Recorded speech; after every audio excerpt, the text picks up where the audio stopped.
Hello, everyone. Welcome to California Rivalries. I'm Eva. And I'm Emma.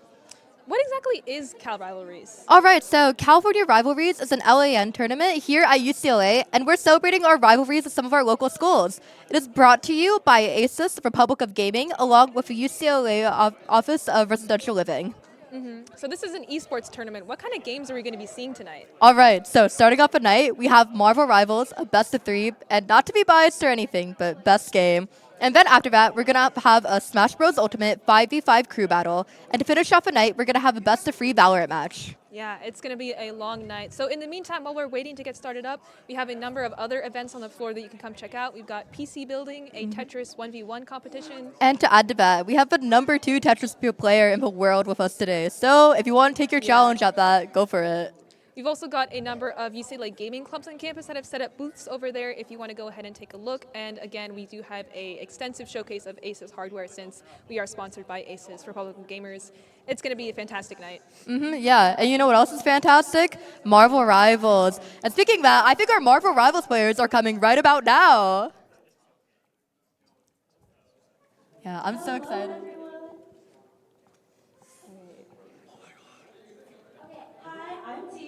I'm Harold. And we're so excited to introduce the Marvel Rivals teams to you all. So first we're going to have the UCLA main team come in. This ain't a race, but she's aiming for first place. Please welcome Rivalries Minivan!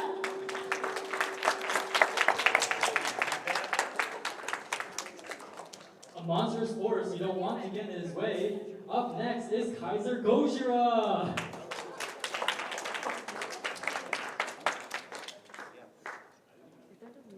He's not sweet, he's not sour, he's bitter red!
I really am. I loved all the intros. They were so cute. Yeah, all right. So in the meantime, I heard there's a new hero out. Gambit, have any of you guys heard? I'm really excited to see if in the past 2 days since he's been released, whether anybody is going to be playing him this evening. Yeah, I'm like wondering if we're gonna see any Gambit played today because like it's such a double-edged sword. Because on one hand, like Gambit is such a new character that like no one really knows how to play Gambit yet, right? But at the Yeah. same time, he's kind of broken because they haven't really figured out like how to like balance it in games. So Exactly. And then if one person knows how to play, then no one else knows how to counter. exactly. Yeah, and also I heard there's a new map, right? Yeah, Times Square is going to be added soon, which is not actually going to be a PvP map. It's going to be social. So up to 100 players are going to be able to be all together. Oh wow, yeah. So what do you think we're gonna be seeing running today? I definitely predict to see some really strong tank action. I'm expecting to see some Angelas as well, since she also recently came out and has been doing crazy damage all over the map.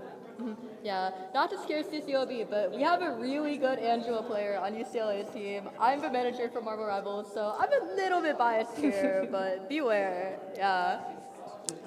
Yeah, we'll see if we get some good hero team ups, cool plays.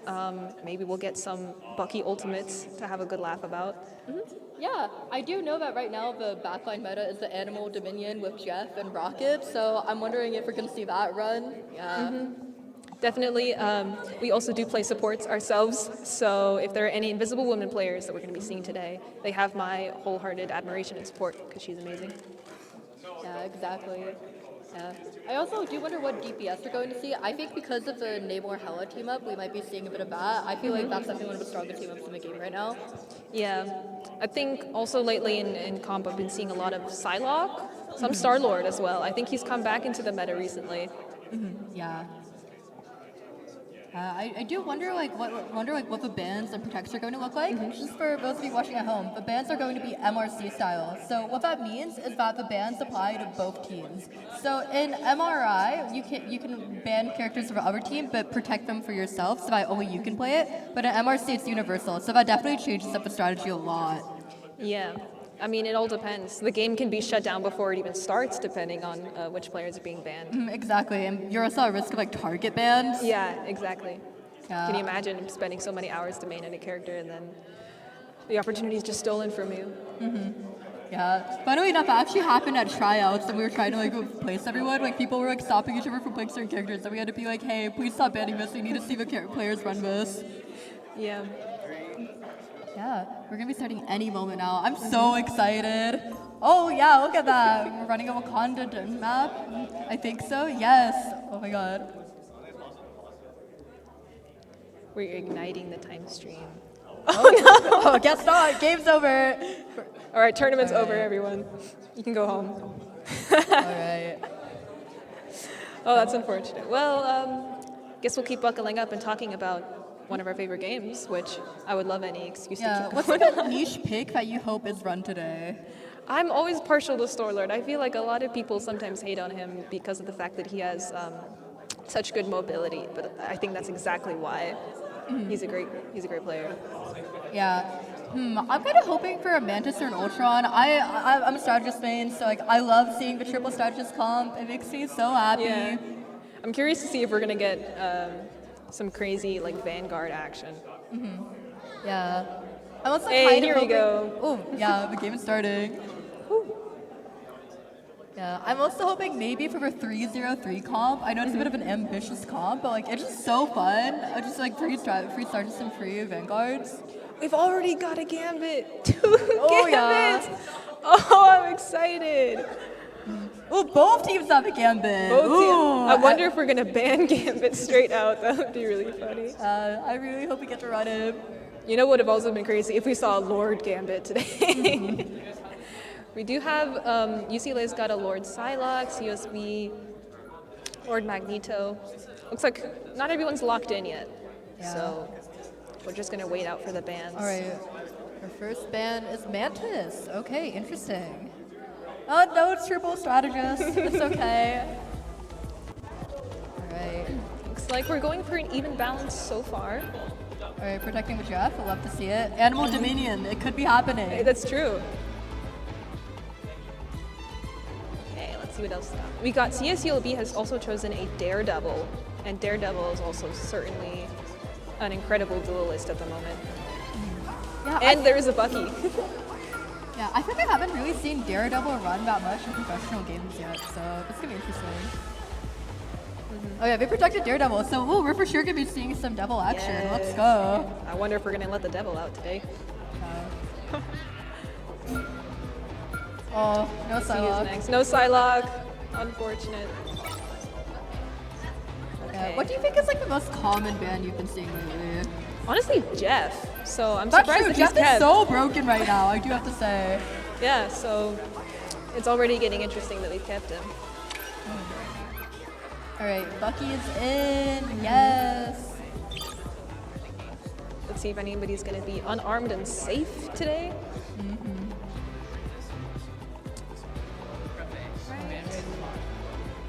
CSULB is really thinking about what for ban or is going to be, or for protect is going to be here.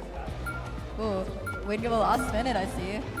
Invisible Woman, Woman, yes! I We love kept Invisible Woman. Yeah, Alright, she we're is both Invisible Woman mains over here, so we're a little biased. Oh, she's fantastic. Pun intended, actually. Yes, we will intend every fantastic fun here. Emma Frost has been banned. Aww. I mean, she is an incredible tank in her own regard. So Yeah, I see the vision, I understand the ban, but still. okay. I know it's not gonna happen, but seeing a Black Widow would be so fun. It would be, yeah. Or Hawkeye, or any sniper in general. Magneto. Ooh. CSULB's really Magneto interesting. Pick your hero. Yeah, he's swapped so- for Venom I'm not immediately. They were judging. ready for that.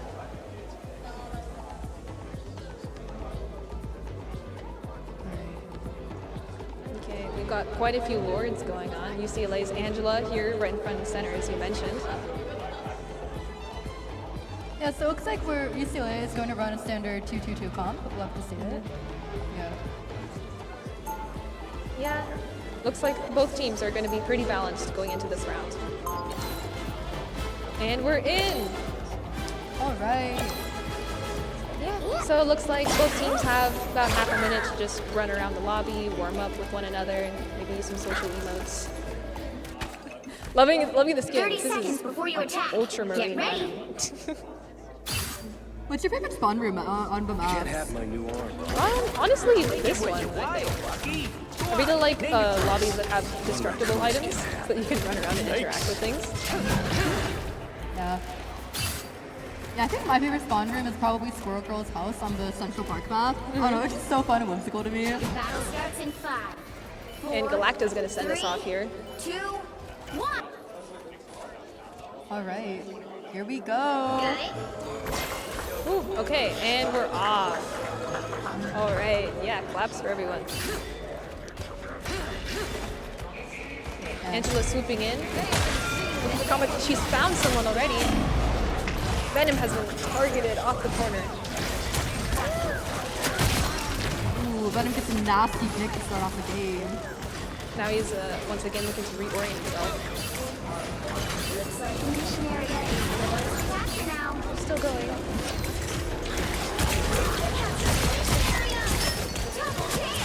Yeah, it looks like Triple KO on Venom. Oh wow! Incredible Venom's Vanguard going action off. right there. Daredevil, as I said, already looking for someone to isolate, taking out the supports of UCLA. He's still going. Looking for UCLA's Bucky. It looks like our CSULB definitely has a very good control right now. CSULB's Rocket is doing some great support. Looks like he and Jeff might be patty caking for now. Yeah, CSULB is running the animal domain that we mentioned earlier. Yes, yes. Yeah, ults are already doing really good in terms of being charged. We might be seeing some incredible plays already. Yeah. This is a very like overpowered but very like balanced ultimate economy, if you get what I mean. Like everyone got it Yeah. so quickly, but like both teams are getting it at the same rate. We're looking up to set souls over there to block off the competition, nailing a KO in the process. Twice.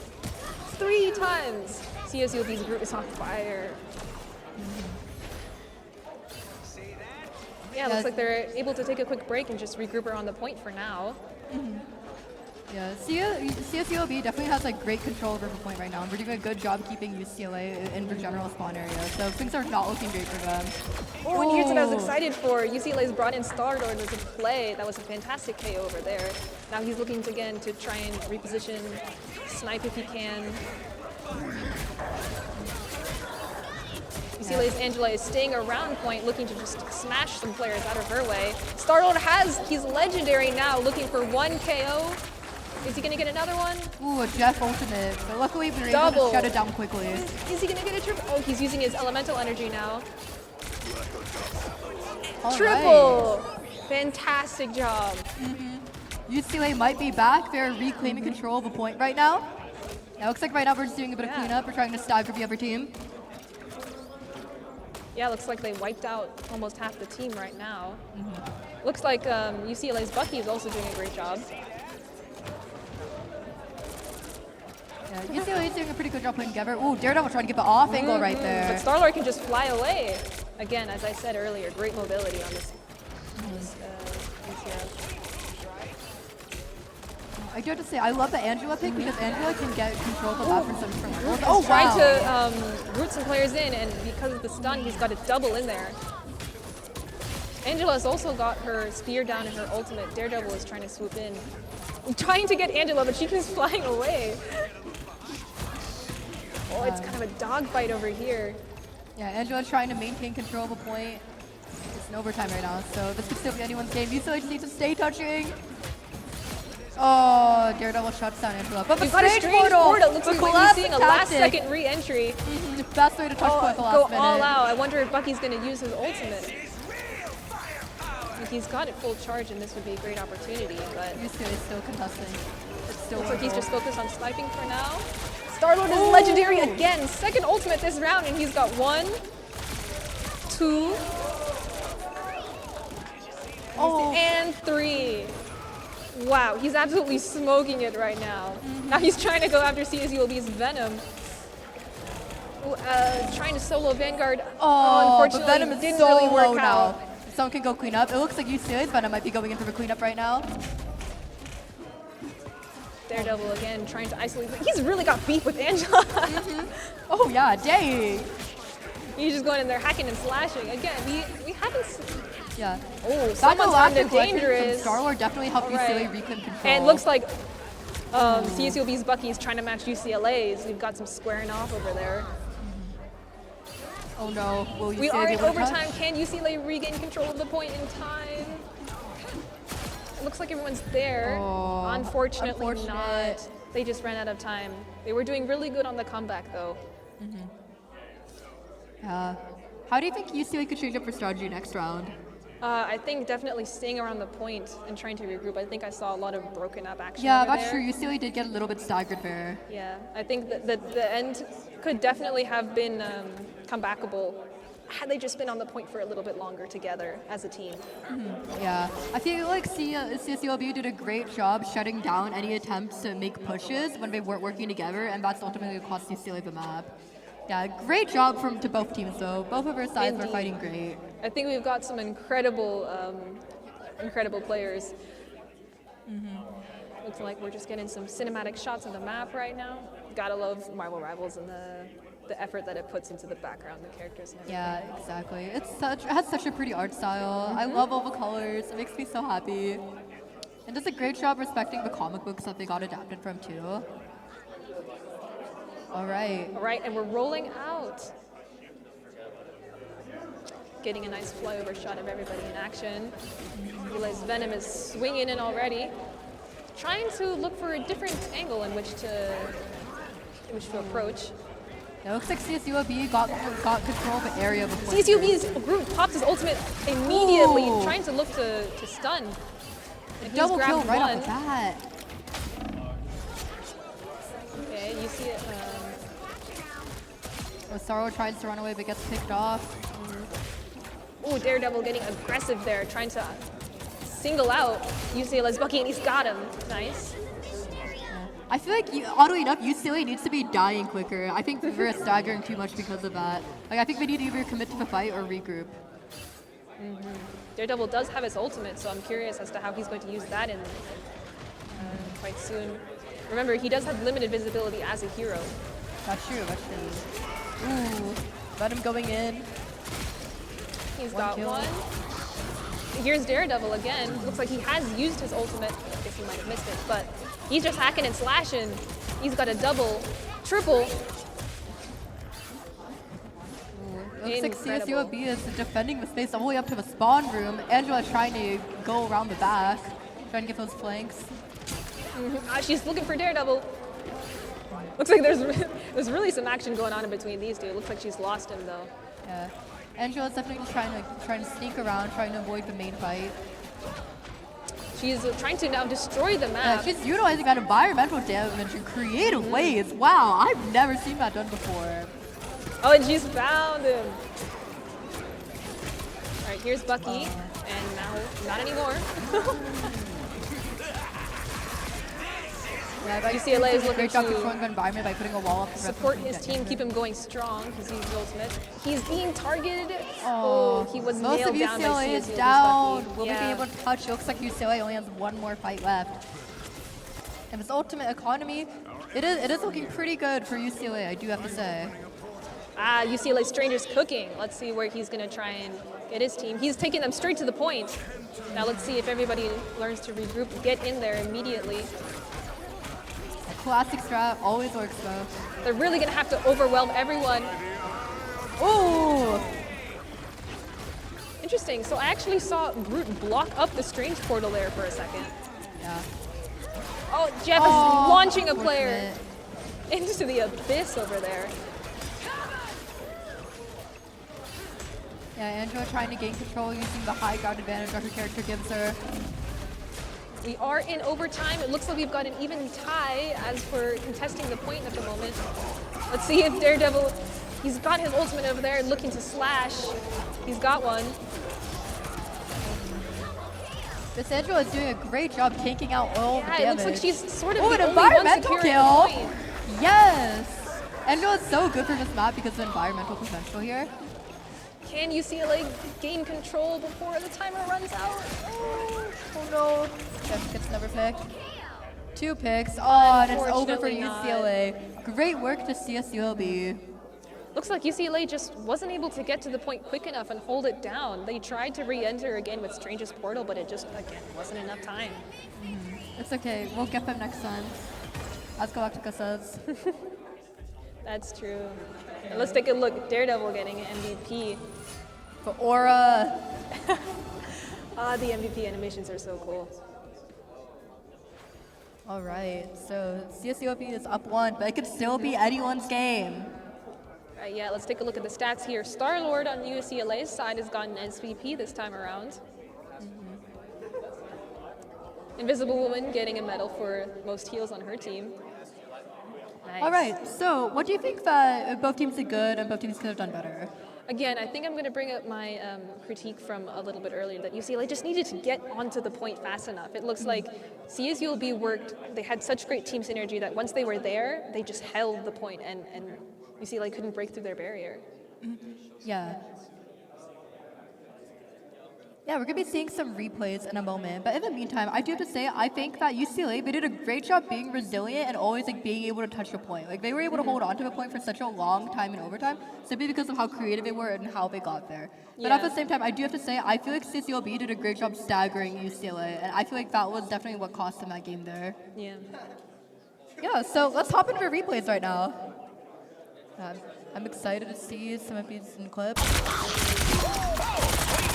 Oh, yeah. This Star-Lord ultimate was incredible. This Star-Lord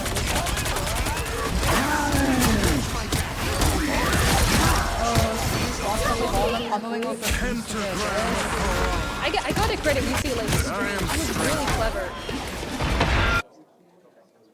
All right. Yeah, I love watching replays. A really good recap of all of the best plays of the round. I think. For sure.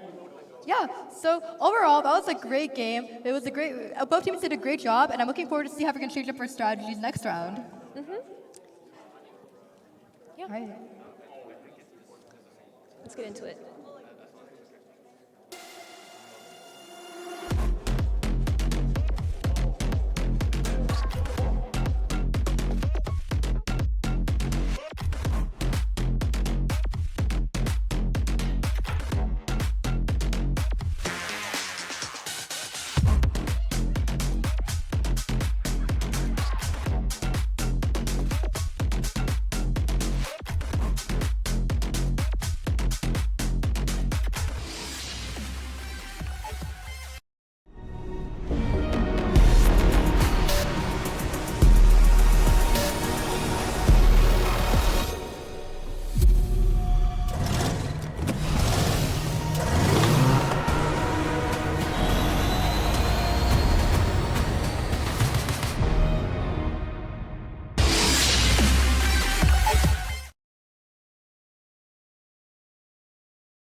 Hello again, everyone. Welcome back to California Rivalries, brought to you by ASUS Republic of Gaming. Yeah, so we just had a great first round. Any predictions for the next one? I think that UCLA has probably taken some great notes off of the first match, and they're looking to regroup, ready to come back, and I'm excited to see how they might change up their comp going forward. For sure. Yeah. Are there any team ups you think we're going to start utilizing? I mean, we saw Star-Lord. Maybe we're going to see some like Guardians of the Galaxy team-ups. I know. I don't think we're going to be seeing any Fantastic Four. We didn't see Namor or Angela as we thought. Yeah. I don't know. I still think at some point someone's going to run the Hella Namor team up. I feel like that's just like bound to happen. It's just so good. I always just keep hearing about it. Yeah. I think Sharknado is also a really fun team That's up, true. but- Sharknado, please. It'd be so silly. Yeah, I don't often see Storm on comp. That's true. Like she was really popular like a few months ago, and then she just kind of disappeared after like a few I guess nerfs and buffs. So yeah. I think she and Johnny Storm had a brief stint in the meta because their team up with like the Flaming Hurricane was really powerful, but unfortunately it's gone now. So Yeah, I want to see more flyer metas. Well, actually, no, I don't. Flyer metas really suck. No, I don't. I lie. They're like fun to watch, but like I don't like going against them. So maybe no flyer meta. Yeah. I mean, we were literally just talking about Angela and Star-Lord being some of the best players that we saw today, both flyers. So Yeah, flyers are definitely they definitely change up the game a lot just because of you like you said we have a new level where you're fighting at. You know. yeah, I'm excited. Yeah. All right. So let's get into the game now. All right. Can't wait to see the bans and the picks. Yeah, so it looks like we're starting off with a Hella ban. Oh, we were just talking about a Hella Namor team up. And the Daredevil Unfortunately, we're not ban. You gonna still get it. learned. We did not want to deal with that devil being let out. Put the devil back. Okay, Alright. let's see what's gonna happen next. I wonder if they're going to be strategizing this in their comms as well, thinking did not like that player or not. All right. Looks like we protected Is that Psylocke. Psylocke? Yeah. Yes. Psylocke is kept. I know she was banned first round, so let's see if she's gonna be brought somewhere around. Have we? No, Jeff is banned. No animal dominion Unfortunate. backline. All right. When you're like panicking and trying to think of a ban, who do you go to? It depends. Honestly, I think Jeff for me, because I think that he's just a really difficult support and DPS to go up against. Yeah. Sometimes Blade though. Blade can be incredibly aggressive, and he scares me sometimes. Yeah, I don't know. I think as a strategist, like, I tend to like go for like bans when I'm panicking that like benefit mainly me. Like Black Panther terrifies me. Like I know like to everyone else, maybe he's not the biggest like Yeah. issue, but like Black Panther, like he's scary. He's gonna jump onto me. I'm scared no support. We Yeah. have kept Loki though, so it looks like we might be seeing some unique strategist plays here. Ooh, that's interesting. And banned Emma Frost Bucky. is back. Let's go. Yeah, Emma Frost is back. It's curious. Looks like they are actively trying to switch up the game for themselves. Banned Daredevil, brought back Emma Frost and Psylocke. Yeah, like they kind of like reverse like revamp Yeah. the protect. Like, we got They're the- like, hey, this didn't go well last time. Let's do the exact opposite. yeah. All right. Okay. Ooh, Looks like Cap, I Captain think. America ban. That's interesting. no cap. Okay. Top-notch team to win this one. No Cap. We've kept Gambit on both sides. All right, so this is gonna be an interesting game. I wonder if we're gonna see a 2-2-2, 2-1-3. All right. It looks like again, both of, ooh, it looks like CSULB might be trying for three tanks, 3 supports. The 3-3 comp would be interesting. I wonder if UCLA might mirror that. Yeah, this is gonna be an interesting game. That's all I gotta say. Yeah. Oh, we've already got a Gambit skin on UCLA's side. Oh yeah. Someone was busy. Yeah, I love like the whole like romance between Gambit and Rogue. It's so cute. I'm so happy about that. Like they're making it such a big part of the game. UCLA has also opted for Ultron as one of their main supports. Kept Invisible with him as well. So let's see how that support comp is gonna go. This is a great Doctor Strange skin. I just want to say. All right, I'm excited. I'm excited to see how switched up things are going to be. We've got 2 very powerful female tanks, UCLA, Emma Frost and Angela. 2, 1. Yeah, we have UCLA on the defense here and CSULB on the offense. So it's gonna be fun. Can we get a All right, team Ultron pick? starting it off strong, using the time in between, like the beginning of the round, to also kind of pick off. Angela Angela's going straight in. Look at her. Already looking for players to target and slam down into the ground. She's trying for Groot. Yeah, I do have to say, this is a great map for Angela just because of all the different angles you can approach from. You can definitely like, terrorize the backline here, and you're not going to expect it. Ooh, Magneto going strong already. Looking to try and counter Emma Frost, who's also being pretty aggressive here. Ultron's definitely doing a great job being a flyer. Yeah, he's trying to target Angela. Oh, he just nailed Angela. Oh. Ultron's doing Looks like a their great aim job is getting. incredible. Yeah, Ultron's doing a great job getting all these off angles, I do have to say. Look at, he's like peeking around the corners. Definitely doing a good job balancing being a flyer with his ability. I've got to know, Invisible Woman right here is doing an incredible job shielding all of the flying players. Yeah, and she she nailed the gets KO for sneaking herself, yeah. I love Invisible Woman. Also looking to deal some AoE damage over time. Angela's flying around, looking, looks like other Angela is trying to fly away from her. They're having a bit of a cat and mouse kind of game over there. Angela versus Angela, who's going to be on top? Yeah, this is the diff today. Nice, Ultron. Yeah, it looks like UCLA is definitely doing a great job like playing more together than last round, but definitely born from a mistake. Oh, we see a psionic seduction right now from Emma Frost. Alright. Invisible Woman does have her ultimate ready. I wonder if she's going to try and help her team push with the invisible boundary over here. Yeah, UCLA is definitely doing a great job holding the choke point right now. We're stopping CSULB from gaining more ground. Again, incredible precision on Ultron's part. This is sniping at this point. Look how far away he is. It looks like Loki is definitely bunkering down in the back here with his phone, making sure to get a lot of his health. Just doing your standard backline support.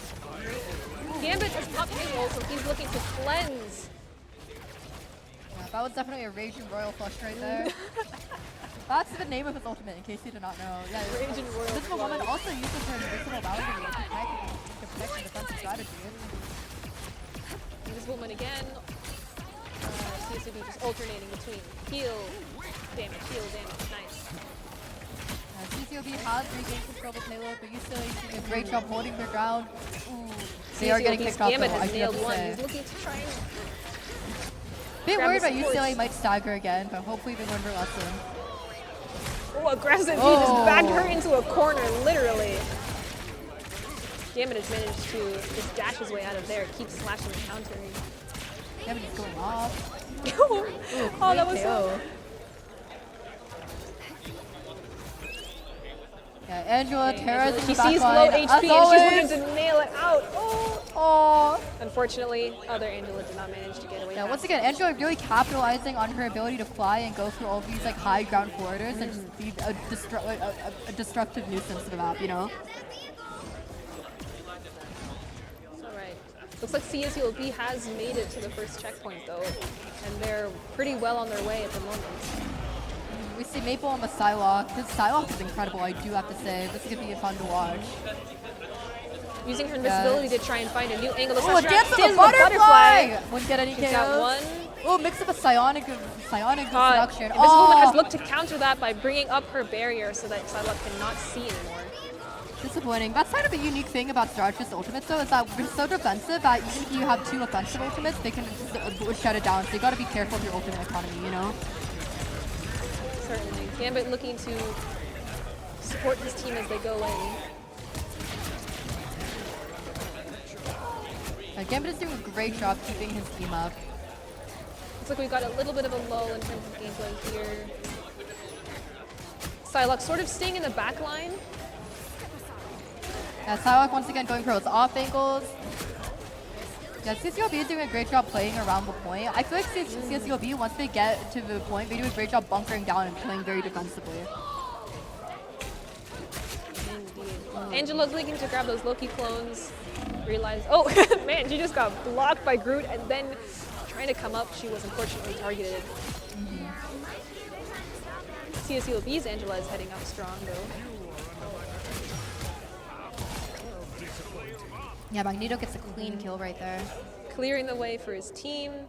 Two Vanguards are doing a good job presenting the unified front. Angela sort of hiding in the corner sneakily. Well, she's looking for a div. Yeah, she's definitely like just trying to be disruptive to high ground right now. CSULB supports just kind of playing it safe. It looks like he's switched to Gambit.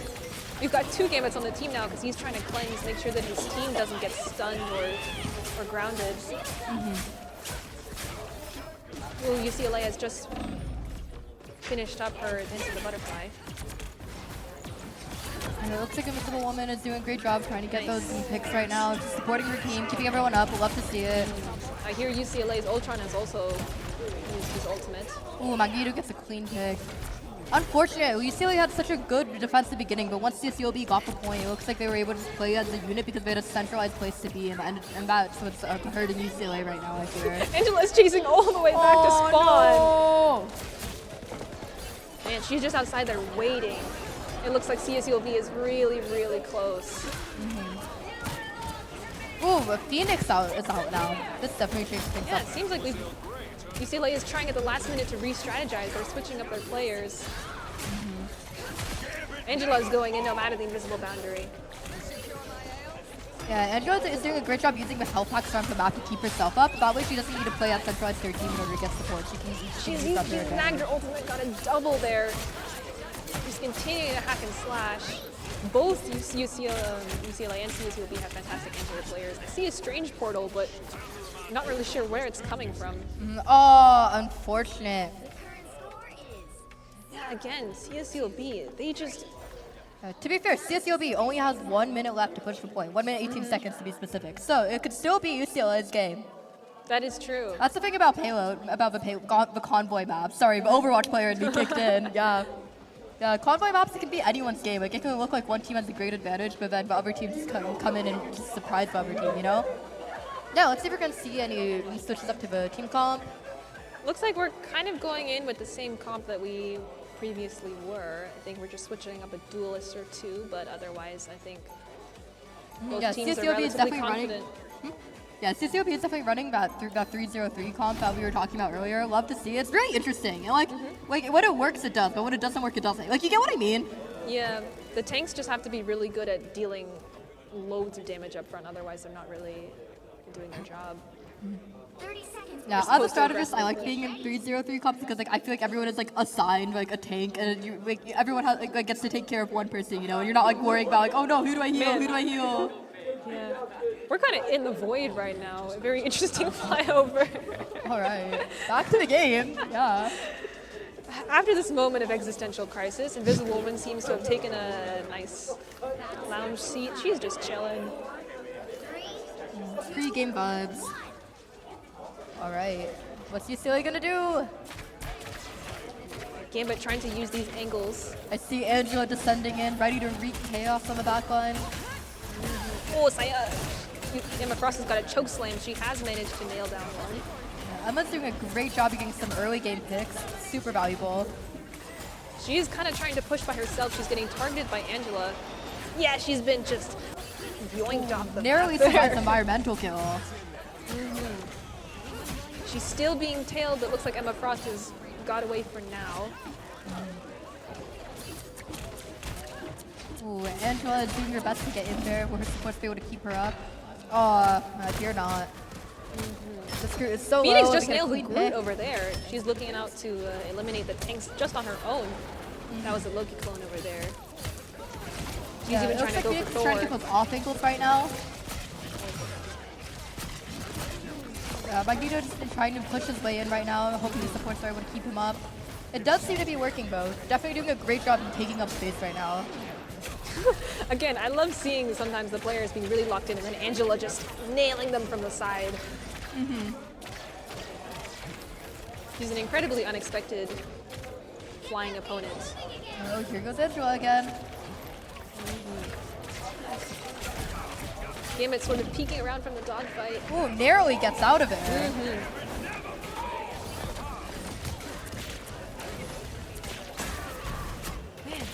A lot of damage being thrown on screen right now. Oh, Gambit looking to ground everyone. It looks like Star-Lord is legendary at the moment. Magneto is also trying to use his meteor. He's nailed a double with his ultimate. a lot of ultimates were used there, but the ult economy still seems to be pretty even, I do have to say.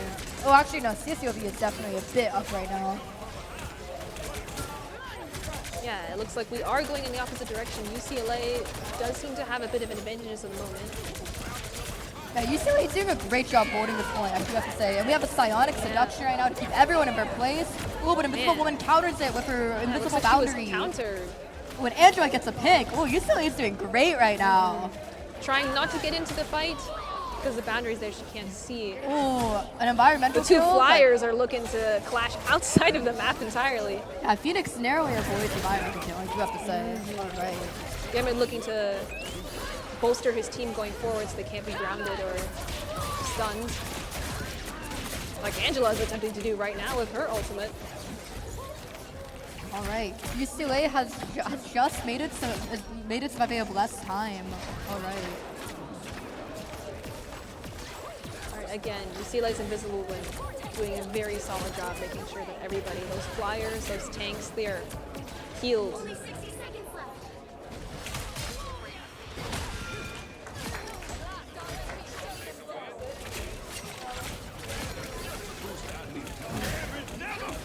All right, it looks like Gambit's doing a good job keeping everyone up. We get to showcase a little bit about new support right now. He's just cleansed Groot's ultimate, completely countered. Phoenix is looking for a place to swoop down. Oh, but it looks like most of the players have sort of left the field. It looks like that ult has unfortunately been whiffed.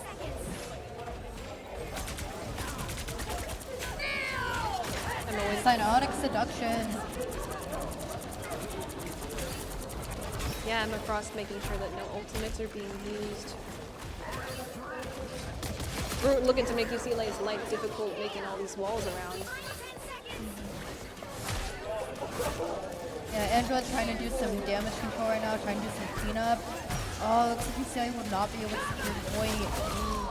Ooh. Will they be able to touch? They are Excellent still in Groot Angela overtime. combo over there. Groot's managed to snag the KO Oh, I feel twice. several times Magneto's now. got a really nice ultimate positioned over there, but unfortunately it was just a little Oh. too far. And I fear UCLA may have lost this game. It was pretty intense though. I think they definitely did try to get themselves in as early as possible, and they were holding their ground, but again, I think it just comes down to a matter of time. We have an MVP from Squeegee Meister. Squeege right Meister here. with the MVP here as Gambit. That's incredible to have Gambit be out 2 days only ago, and we've already got an MVP out here. Yeah, for real. That just kind of shows how broken of a character Gambit can be. But also, I do have to say, I applaud the skill in learning Gambit. It was definitely a lot of skill, but also the character being broken. Yeah. So what kind of plays did you see that really stood out to you this time around? Yeah, so I think that CSULB definitely did a great job playing around the point. I know I did mention this while the game was going on, but like once they got a point, they did a good job just being like, hey, let's play here, stick together, and they did not stagger at all. Yeah. That was definitely very impressive. I was shocked by some of the support action on UCLA's side, the aim on Ultron, the absolute precision, and nailing down, practically sniping from afar. That was really good. Yeah, I do have to say UCLA was definitely getting better for target priority toward the end of the game. They definitely were doing a better job dealing with strategists rather than just trying to kill anyone in their sight for sure. All right, so I believe we're going to be seeing a replay reel any moment now. I'm so excited to see some insane plays that we saw during that. Yeah, let's revisit those highlights. Yeah, I'm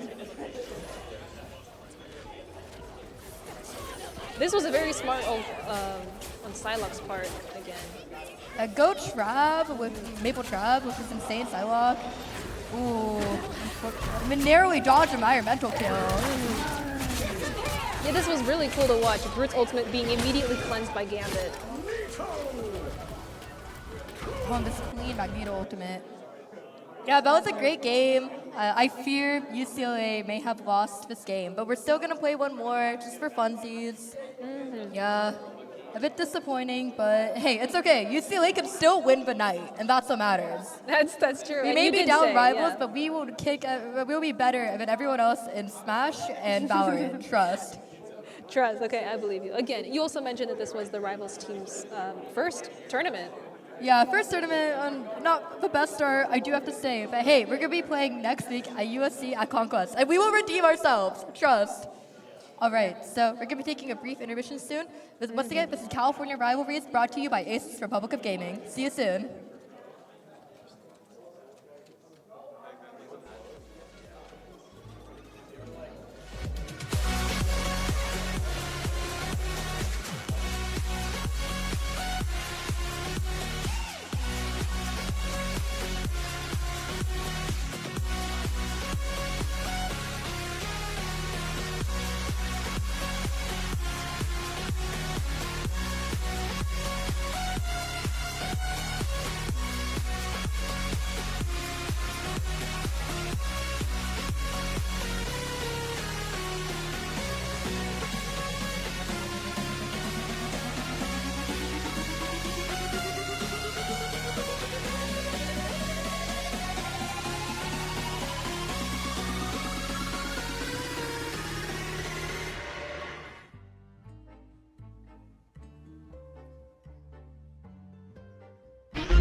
700 degrees in here since you came in.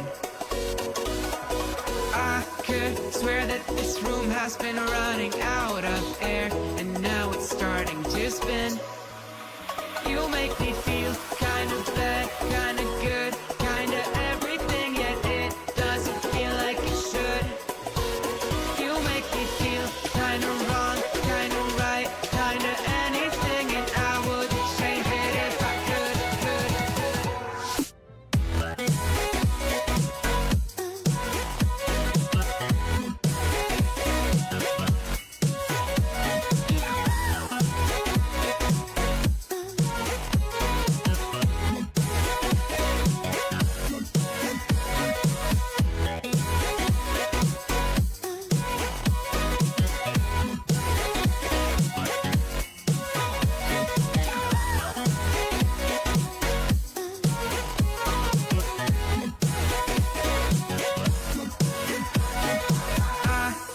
swear that I'm fainting, I think I'm losing my sight, I swear I'm hitting the floor.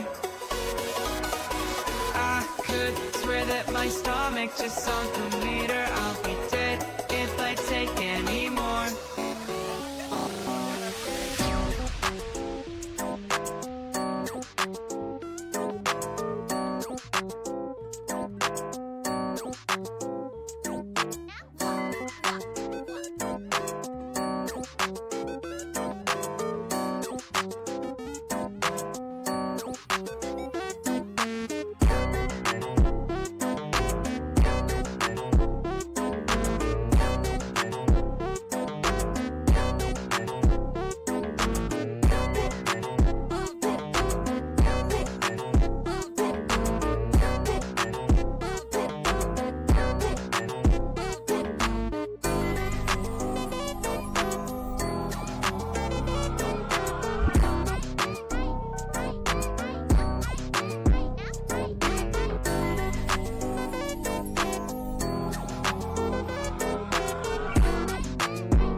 All right, hello again. Welcome back to California Rivalries, powered by Asus ROG.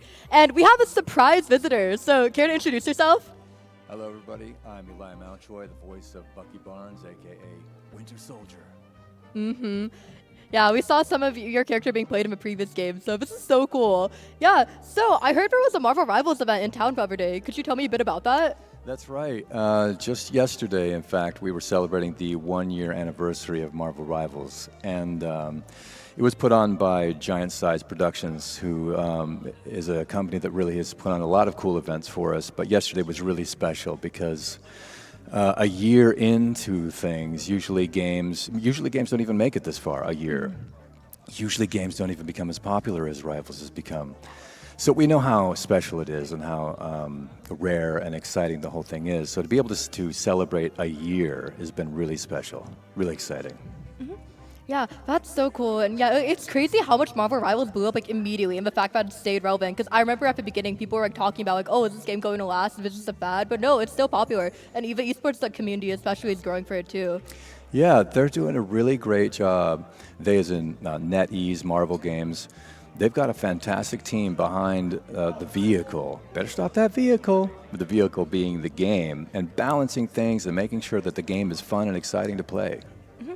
Yeah, for sure. So, could you tell me a bit about how you personalized the character of Bucky when you were doing his voice lines?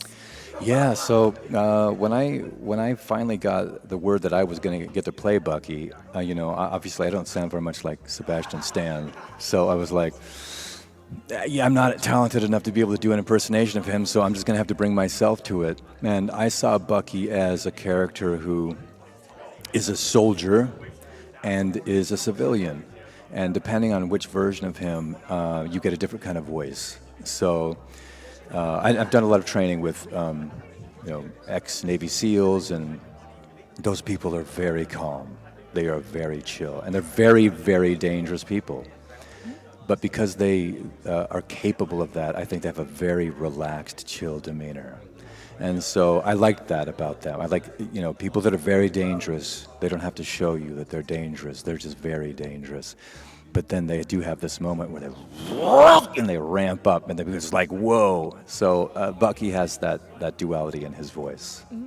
Yeah, I do have to say, your voice acting in game is absolutely incredible. Did you have a favorite voice line that you recorded?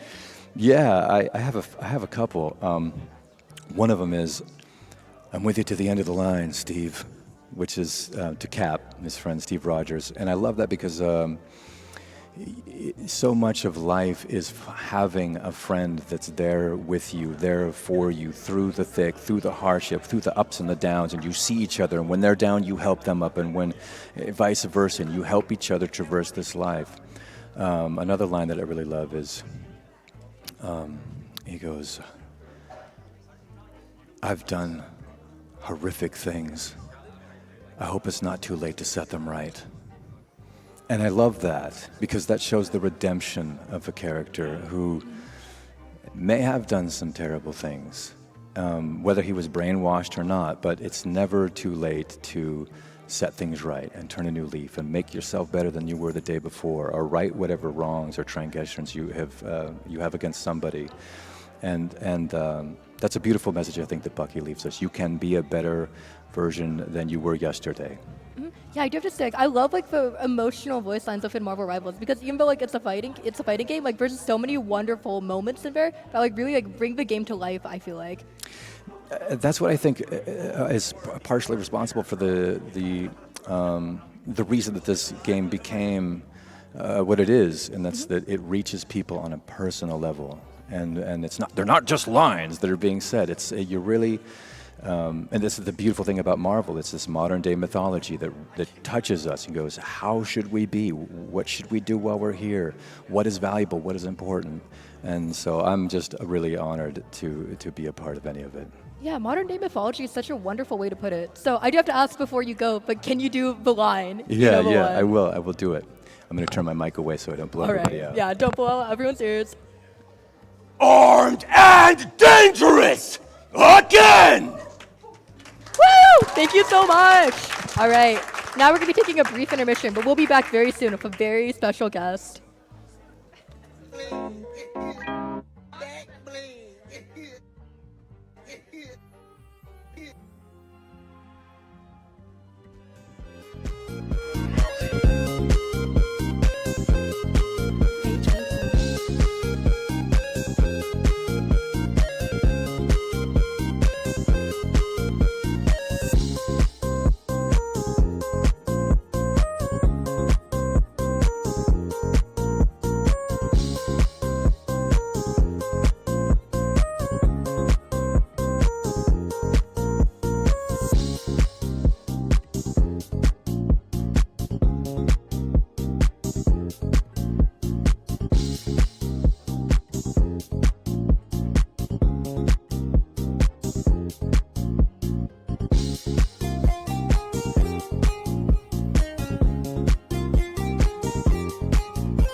All right, welcome back to California Rivalries, everyone. Powered by Asus ROG. So that was a crazy little meet and greet.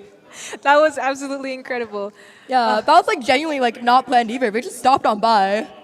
Yeah, I mean, if you haven't heard during the previous interview, we do have the voice actors of Psylocke and Bucky Barnes right here in the room with us. Yeah, you're gonna be seeing Psylocke very soon. But yeah, anyways, so like voice acting, like that's such a key part of the game, as Lyle was saying. So.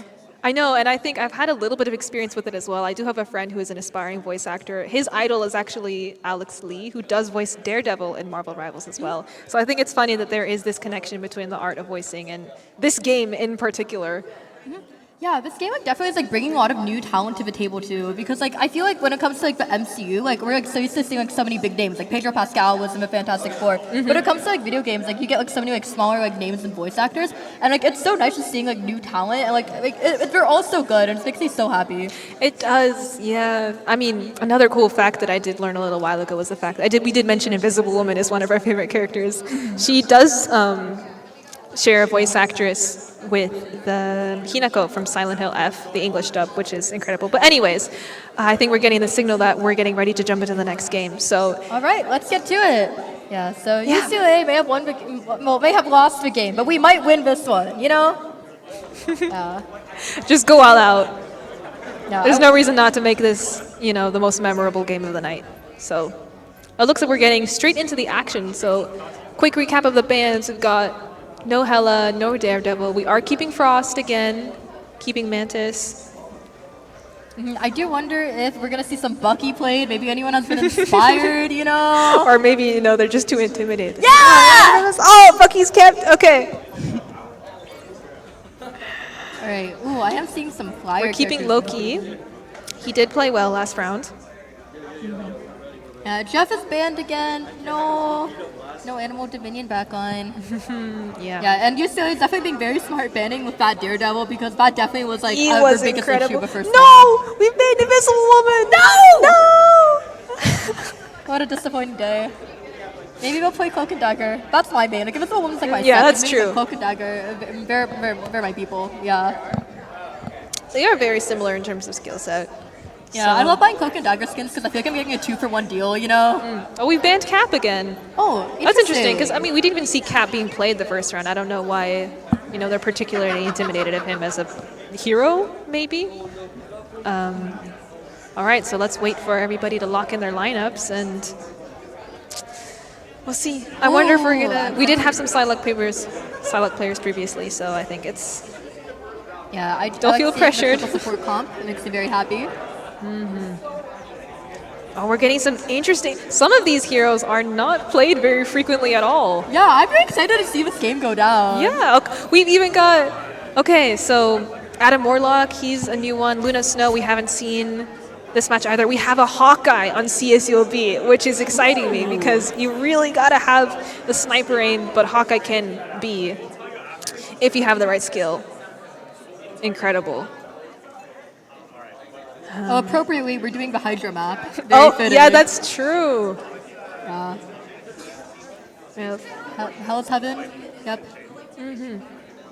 I think we've swapped out.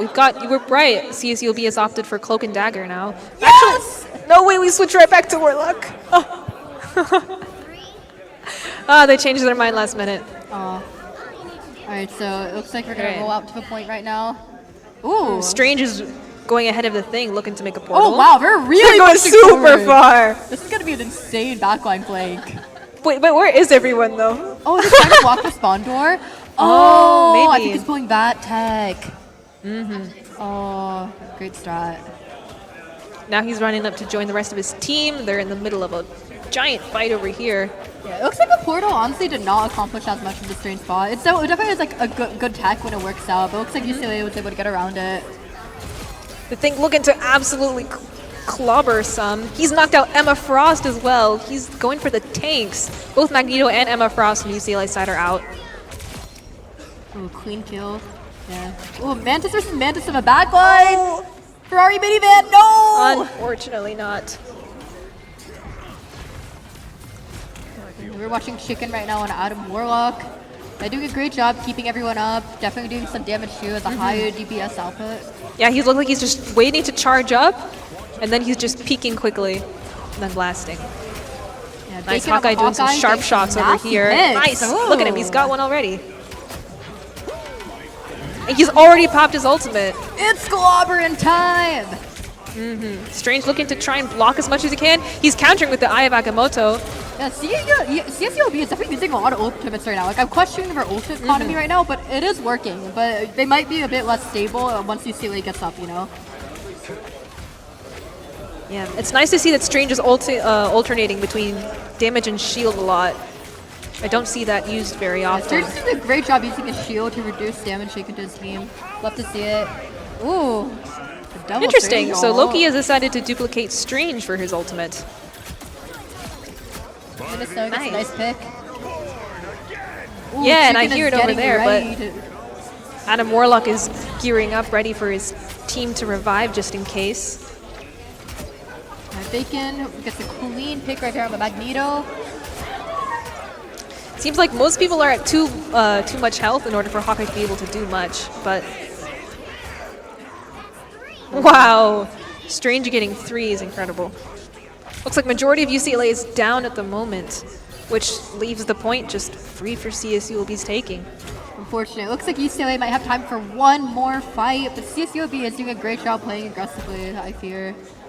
Yeah, it seems like we're seeing this last-ditch attempt being used a lot on UCLA Stranger's side. Just go straight to the point and then do as much damage as you possibly can. Nice. Hawkeye making use of his ultimate. Moto has been used. Unfortunately, it was not enough. Yeah, we've got both supports on UCLA's side just trying to maximize their chances of survival as they are capturing the point at the moment. Yeah, we're UCLA at 99%. You're bad. Can we hold it? Yeah, I think this is a great demonstration of a risk of playing so far forward because once they fell apart, CSULB had to take more time to regroup, and because of that UCLA was able to progress to the point. So now we just gotta hold it. 14, 15%. I mean, this could go either way. They seem like they're doing a great job at staying grouped up at the moment. Oh, poor Rocket. Oh, looks like UCLA will not be able to touch. CSULB is just taking a chill pill on the point here. Unfortunately, we relive it in slow motion. Yeah.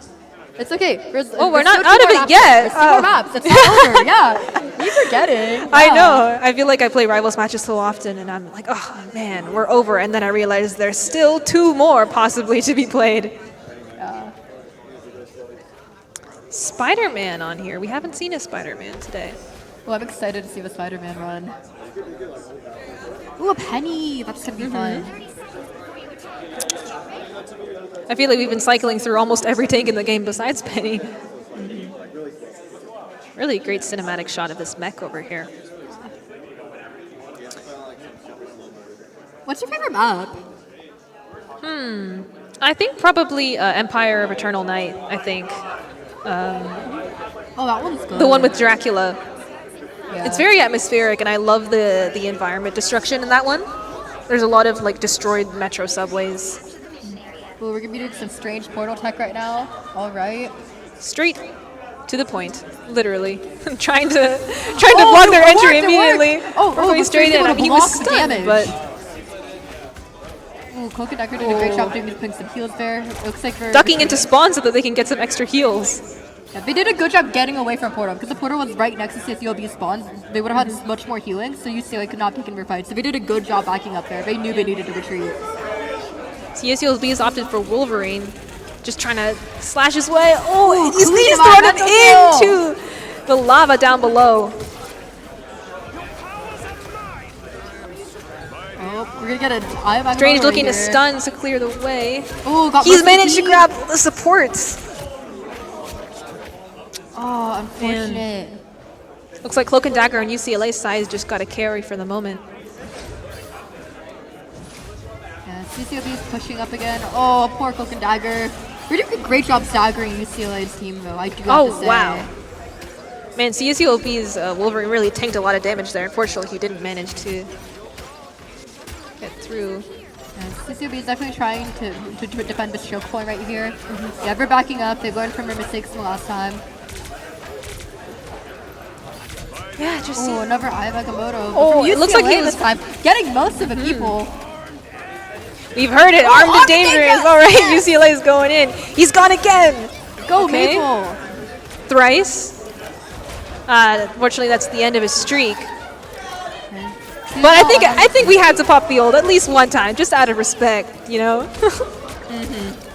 Triple kill. He did get a triple kill. He is on fire. Angela again, throwing straight into the lava. Oh, we're born again. Oh no. Oh, everyone is back. Yikes. Great use of the Adam Warlock ultimate there. All right, now it's just it's all-out Ooh, but fight. Luna Snow is countering with a fade of both worlds. Go Bitter Ray. This is definitely going to do a great help UCLA stall for time here of getting this point so that the team can get back and reduce the staggering that's going on. Cloak and Dagger's doing a great job keeping the backline up and getting some nice picks right there. Yeah, it looks like heals on both sides are doing really great. Any minute now. Unfortunately, I think we just saw Luna fall into the lava before we cut away. Now UCLA is born again. The fight's not over. Okay. Man, Angela really loves that tactic. Thomas gets a clean environmental kill once again. Adam Warlock Adam Warlock makes everyone born again. Go Squidgy Meister. Oh, and Bacon is also on Bucky. He was unarmed. Just one streak that time, but he did manage to get a kill. Adam Warlock doing some great damage right here, really showing his potential as more of a DPS support. Oh, unfortunately, he fell prey to Angela's signature move. UCLA has done a great job of controlling the point. They could be bad. They could be. I mean, look at you got 75% Angela right now. Who's gonna come on top? It looks like Thomas. And UCLA this time around. Let's go. UCLA is doing a great job regaining map control and trying to reduce the staggering right now. Our Luna just staying in the background. The Psionic Seduction from Emma Frost to slow down ever getting the point. The supports are doing a great job keeping careful, her up, careful. She's in a risky position, but oh, she goes down. Bucky's armed and dangerous. Yes! And they've managed to snag one. Point. Okay, so that makes it anybody's game at this moment. Honestly, I think UCLA, I hope they just take the opportunity to throw everything that they have into this last round. I know that the match, they might think it's already concluded. They've already got 2 losses, but I think that they should just have fun this time around. I think they might have finally ironed out their strategy as well. It might have taken them a couple of rounds to get there, but I hope that they soak in the sunlight for for this last round. Yeah, I think UCLA definitely did a great job realizing CSULB's weak points and how they were playing so aggressively, and we did a great job shutting it down by being more defensive, especially some of the more defensive ultimates we saw there, like especially Bitter Ray using the Luna Snow and Fate of Both Worlds. And again, Angela has just been a beast on CSULB's side, utilizing that one empty space of that pocket of lava at the bottom, just lunging and throwing people inside. Yeah, I wonder if about to start. This could be anyone's game. All right. Oh, we're gonna be doing some strange portal tech. Let's see where he's going this time around. Looks like he's trying to get them straight to point as well. Oh, interesting. Instead of trying to mess around with the enemy team, we're trying to get to the point quicker and gain that high ground. Quite literally, yeah. He's gone for the second floor there. Adam Warlock in the backline doing some great defense right here.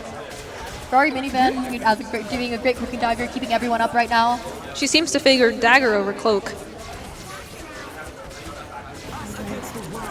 Oh, but he's lunging in with his ultimate. Lovely defensive ultimate here. This lovely Eternal Bond. Yep. Oh, yeah, it looks like he's waiting just until the ultimate is finished from Cloak and Dagger, which would have made them invulnerable, but...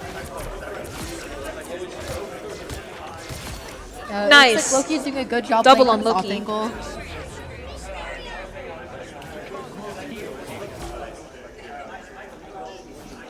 Yeah, I feel like when it comes to strategists, though, it's just like saving them for next fights. Like you kind of have like an ace in your back pocket, you know? CSULB does have a little bit of a wild card here because they have brought Hulk into the game, which we haven't seen before. UCLA is playing a little bit more far up. It's a little bit risky, but it looks like it's working right now. The supports are doing a great job keeping the tanks up right now. A lot of players grouped up in one moment. Yes, I thought it might happen. We've got a lot of players at one point.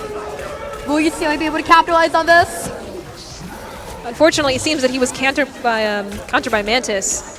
We're using a defensive Fate of Both Worlds ult right now. UCLA really needs to reclaim the point. The screen is just absolutely lighting up.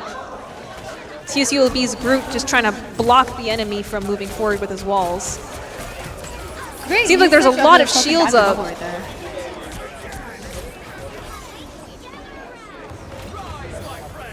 Ooh, an Adam Warlock revival. This could change everything.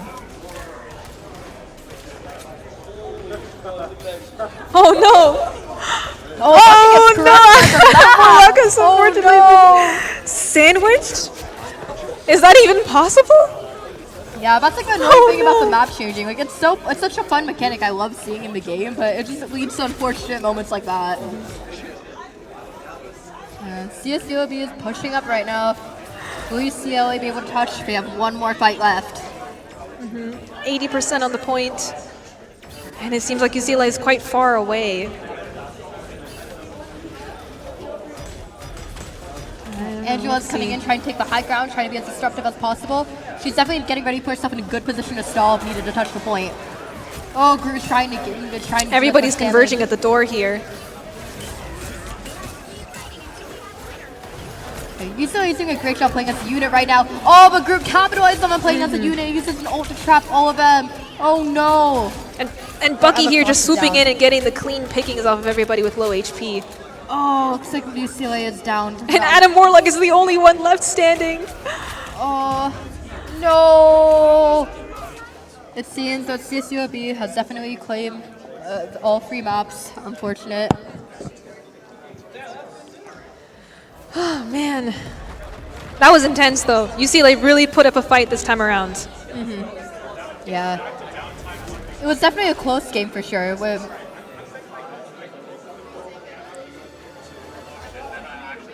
Ghost Siphon, MVP of that game. Yeah, that was a crazy game. It was definitely like very close. It was. I think UCLA had the strat the second round for sure. It was unfortunate that they weren't able to apply it to previous rounds, but I think that they should take it as a win and learn for previous tournaments going forward. Yeah, I think CSULB definitely did a great job defending the point when needed and like playing more aggressively. But UCLA also capitalized on playing aggressively, used that to like disrupt the enemy, you know. But Yeah. I mean, in the end, congratulations to CSULB. That will make them the winner of the Marvel Rivals section of this tournament. Unfortunate, but there's still 2 more games left, and we still have one more special guest for Marvel Rivals before it's all over. Yes, Yeah, so thank you for tune in tuning shortly as we're going to have take a brief another. intermission, and we'll be back soon. Yes.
Our second special guest of the night, would you want to go ahead and, oh, it looks like the mics. Yeah, introduce yourself.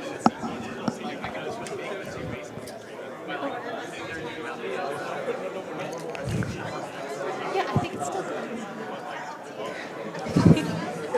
Yeah, no worries.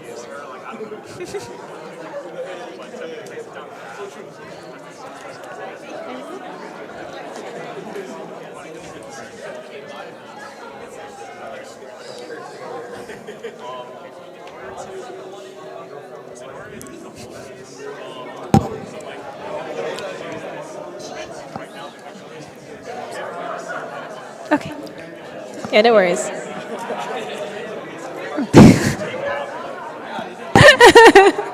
Oh, no.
Okay, welcome back everyone for real this time. Sorry for the technical difficulties, but hopefully our exciting guest is going to help us, distract us from that and bring us into a happier note. So would you mind introducing yourself? Hi, my name is Alpha Takahashi. I voice Psylocke in Marvel Rivals. Yeah, that's absolutely incredible. So I think a lot of us were absolutely shocked to hear that you had come to such a small, humble little gathering like this. So how did you guys find out? This is not small. This is huge. You guys should all be here at UCLA right now. I actually found this out over Instagram post. Yeah, that was it. And I was like, it's at UCLA! And I love this camp. It's so beautiful. Just walking around makes me feel like alive. So thank you so much for hosting this. Yeah, of course. Have you been to any of these before? I have never been to an esports game event, and this is my first time, and hopefully not the last. Yeah, of course. I mean, we share that in common. I think I mentioned this is also my first time casting, first time at an event as well. So it's cool to bond over that. I had no idea this was your first time because you, Emma, and Eva, you guys did so well. Like, that's amazing. You're doing this live. Thank you. I mean, we're learning from professionals, right? Because we've been listening to you guys with your amazing voice lines. That's sort of what we study, really, when it comes to casting. We listen to hear how other people narrate and put personality into things. And we're trying to hype up the game. Amazing. Just like how you guys hype up your characters. Oh, I love watching everyone on Twitch, and I watch streaming a lot. I don't play the game myself on streaming, but Elia, who you had earlier in the interview, and Daniel, who plays Namor, and Jordan, who plays Adam Warlock, those three stream all the time, so check them out. Yeah, that's really cool. I've heard of Adam Warlock as well. So anyways, bringing it back to you and your character, I think Psylocke really stands out as a character because she is one of the very few whose old voice lines is in her native language. Yes. So I thought you might want to talk a little bit about like your culture and how that makes you resonate with Psylocke as a character. Thanks a for lot. asking. I am Japanese. I was born and raised in Tokyo, and when I got the role, I was elated because I had no idea that her lines were also going to be in Japanese as well. And it's kind of spread out throughout the game. It's not just the outline, which is obviously very Japanese. And they also were kind enough to take my input for where to put some Japanese and how to express herself in that language. And as far as the out goes, now I grew up on Dragon Ball, and my outline literally sounds like it's something that characters I grew up with would say. I just love it so much. Do you have, I don't know, before we go into like what we think would be the conclusion, are there anything else that like, I don't know, you found really fun about the recording process? Is there anything in particular you really love about voicing a character? Like, what's your favorite part about voice acting in general? Voice acting, you can really be anyone when you're voice acting. And, you know, growing up, being Japanese and being a foreigner here, you feel like you are constrained sometimes to how you look. But voice acting, nobody can hear you. I am in my PJs recording inside my booth every day. No one has any idea. And a lot of times people assume that I am larger or I have a deeper voice, lower register. But this is where I naturally stand. But I'm also able to lower it. Or wait, hang on. Let me find myself. I'm also able to speak like this, where it's closer to Psylocke. Right? Mm-hmm. So there's a lot of freedom there and a lot of imagination. And bringing a character to life is just such a creative and amazing and fun process. And if you want to be a voice actor, just go for it. Thank you again so much. Before we wrap up, do you think I could trouble you to finish off with your ultimate voice line? Of course. Like wait, this is final going to banger blow the finish. mic. Okay. All right, let's say the outline. Yeah. 蝶の舞をくれ Thank you so much. Thank you, everyone. さようなら. Perfect.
And next up, we have Smash. Yeah. I'm Snowday Barb. And I'm Swordman51. Yeah. And we welcome you to watch our 5v5 crew battle. Today, we're going to be playing against CSUN. Now, my team hasn't played this team before, but we are very interested to see how it's going to turn out. Yeah, and Zandy, could you run the audience through the format of crew battle and exactly what they're going to be seeing tonight? I sure can. So each team will have 5 players, each with 3 stocks, totaling up to 15 stocks total. Each player will be placed against one player from the other team, and they're going to battle it out until there's a victor. And then that player will play against the next player on the opposite team. The stocks are carried over from each match, so we're going to see who runs out of stocks first, essentially. All right, perfect. So we should be going over to the walkout soon, and just go ahead and stay tuned for that.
And here, we're going to be welcome going back, straight to game.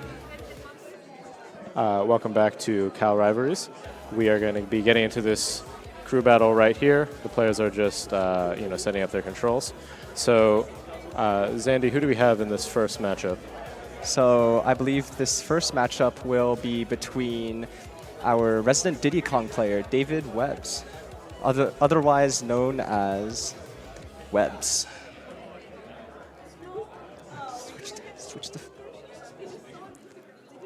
And so he's been really practicing his Diddy Kong lately. I've really liked how he uses his conversions, especially on his banana. And if we get lucky, we might be able to see our Z drop down air, his signature special. Mm-hmm. And we should be getting the in-game view here in a second. Could they see me? Oh yeah. Yeah. And it looks like we are up against Joker. Do you know this tag? I don't think. 4 Ben here.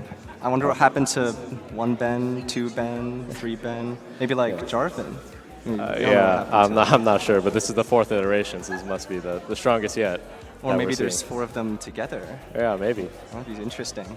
It's 4 little guys that are all doing the little Joker inputs. I feel like it'd be like 2 in the Joker, 2 in Arsene, you know? Oh, I see. They all, when it's Arsene, they all combine like Voltron. Yes, and that's why he has to charge it. The 2 guys inside are calling out to the others. They're saying, "Come on over, we got Diddy Kong to beat." And then they try their best, and then eventually, bam, Arsene. And his gun gets stronger too. Okay. So how do you feel like this matchup is going to play out? I know Webb says this is kind of his preferred matchup to play into. He doesn't really like playing against these zoners or some of these like rougher characters to approach, but Joker kind of likes to get in there, kind of flail about, kind of get some.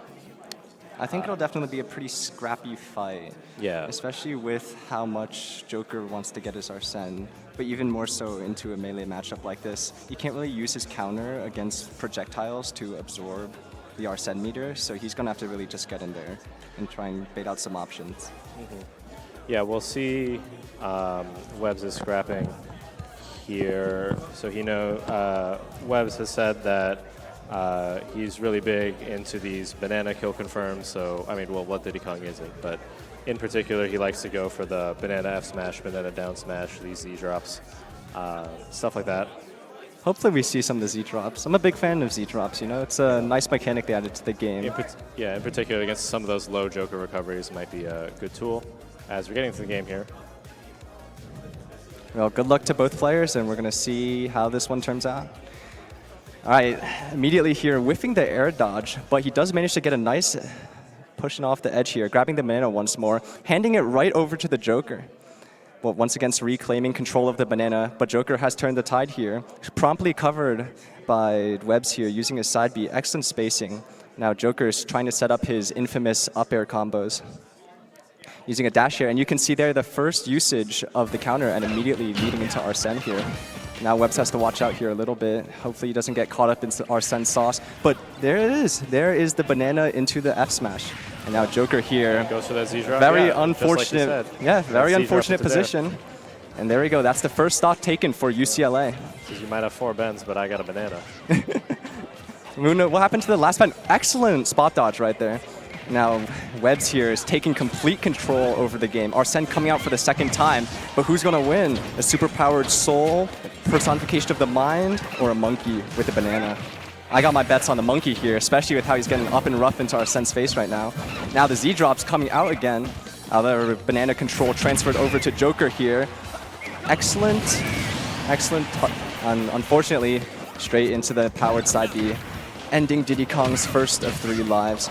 Now our Joker back into the game here, using excellent spacing to try and land his back airs, but Diddy Kong will not let it take so easy.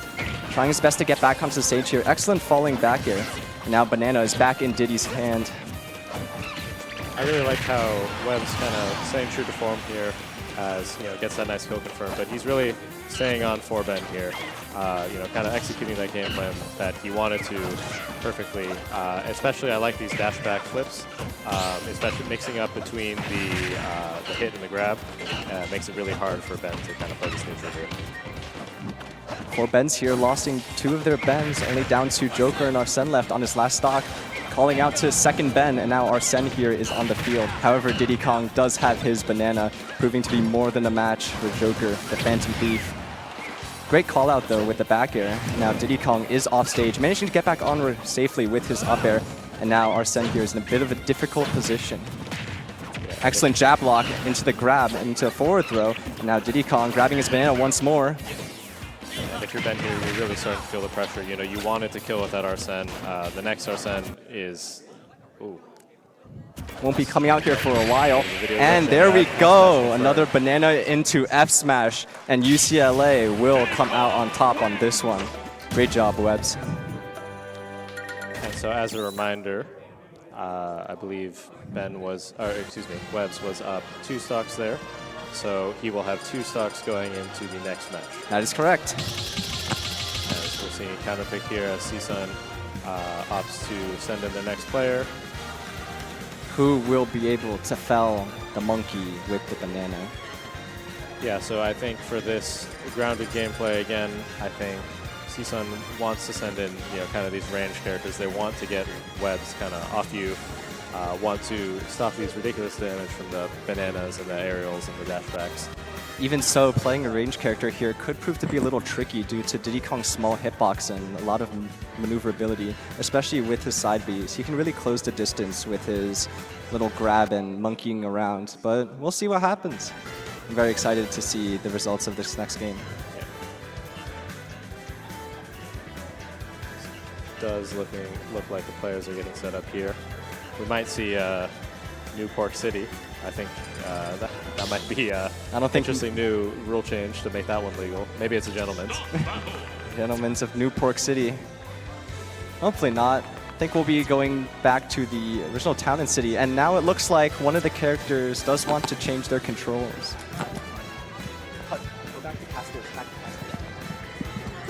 And while we wait for the players to change their controls, do you have any insights on how do you think that this next game will be going? Well, it's really hard to say before I see who was sent in and what character is being selected. But I imagine, you have a lot of strong options to the Diddy Kong. You have some insights into kind of how Webbs wants to play his games. I think, you might want to send it to Steve. You always want to send it to Steve, quite frankly. Unfortunately, you don't want to always use a hammer when everything looks like a nail. You think there's any more precise tools for extracting the Diddy Kong out of UCLA's roster? Yeah, it's really hard to say. Maybe Min, Game & Watch, I think all these characters. Well, you're just naming S tiers. I'm just naming S tiers, yeah. I mean, if I'm being honest, I think, you want to refer to that tier list. and Diddy Kong's pretty high on there, so you got to send someone out even higher. Oh, yeah, that's true. In the jungle, the lion rules. Not just because he has strength, but because he's established he's has strength. Oh yeah, yeah. And then what does he do? He marks the territory, right? Yeah. So you can't cross that line. We'll see if anyone wants to cross the monkey with the banana. Yeah. Yeah, we haven't seen this peanut gun used. Maybe Webbs will throw out one of those too. What would your predictions be for like a good counter pick here? Go counter pick to Diddy Kong. I have to think about that. I haven't really ever played into Diddy clearly Kong. You thought that I had thought about it already. So. Yeah, I did. I was very. I had a lot of thoughts on your opinions, and I must say that my opinions are the same as well. Sorry, what was that? I do also believe in when you see someone strong, you got to send out someone stronger to beat them. And it looks like we're going to get the answer to that. So we got Creed in here. Oh, there it is. Pyra Mythra, reigning champion. Moved up the tier list as expected. Let's see if the monkey won't become caught out by the shark here. Yeah, so CSUN opting to send in another melee character here. Webb's giving up that stock to kind of get it back to 2-3 as the career battles rules go. But yeah, so we're going to have another melee character. Mythra does have a little more range and might be able to space out the Diddy Kong a little better. Calling out the side B there. However, the banana is off stage now, and Webbs will have to approach the Swordman. Doing an excellent job of dash attacks here. Trying his best to land some confirms, and he does manage to get a couple good up airs here, leaving some time to pull out his banana. Banana transferred to Mythra's hands here, but Webbs immediately grabbing it back. Mythra managing to land a good foresight there. Catches Webbs here in a auto attack loop. Maybe, now, maybe a bit of an early Mythra here, kind of just wants to rack up that damage, finding it hard to kind of get Webbs off. Yeah, but this Pyra might not even be the answer here. Having to switch back to Mythra, seeming to favor the speed of her attacks over the raw power Pyra can provide here. Excellent down tilt into an air here. However, won't be enough to finish it off. Hopefully Webbs will be able to find his way around that sword of hers. Using his side B for some lateral momentum here, doing a great job of hitting his down tilts. He's looking to get into a confirm, and there it is.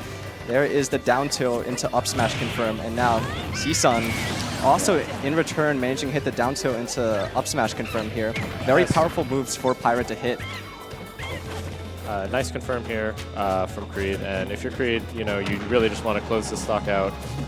CSUN just kind of having to stop the bleeding here. Yeah. Any amount of damage done to Mythra here will be reset at the start of the next game, so even if he takes a lot of damage, he wants to get that final stock off of Webbs here. It looks like he is doing a great job here.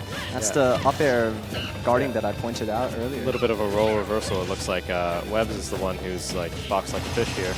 As that jab is going to send off stage. We'll see the Pyra looking for maybe a 2-frame. Not going to find it. Yeah, looking for that down tilt right there. That down tilt into up smash is a killer.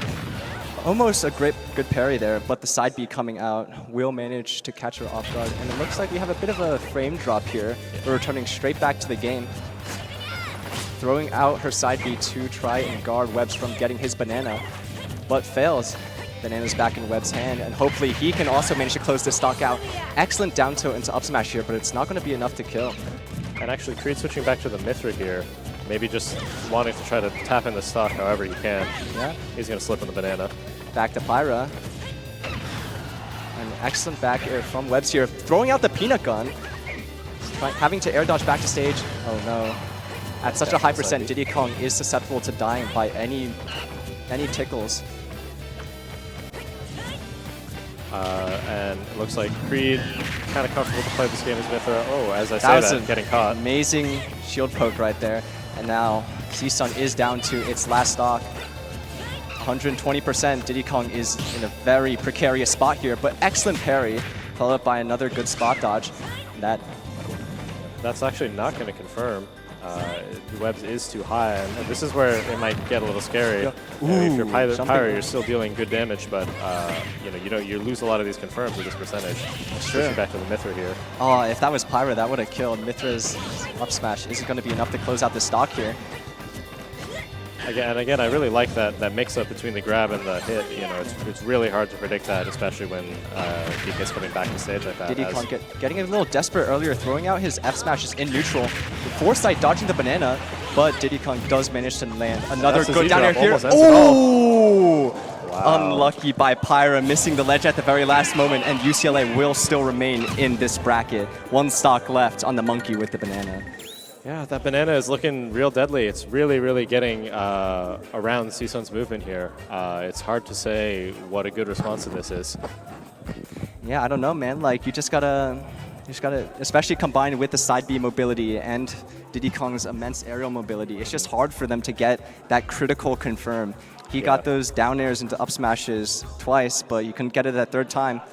Yeah, and in particular, I really like Webbs' platform movement here. I think he's doing a good job with the recoveries, a good job finding these creative ways to approach, especially against these characters where he's maybe outspaced with the Joker with the Arsene or the Yes, that's for sure. He did manage to make himself already the victors of 2 matches, so hopefully we'll be able to get some more stocks off. Yeah, and if you're Webs, you're feeling really good now.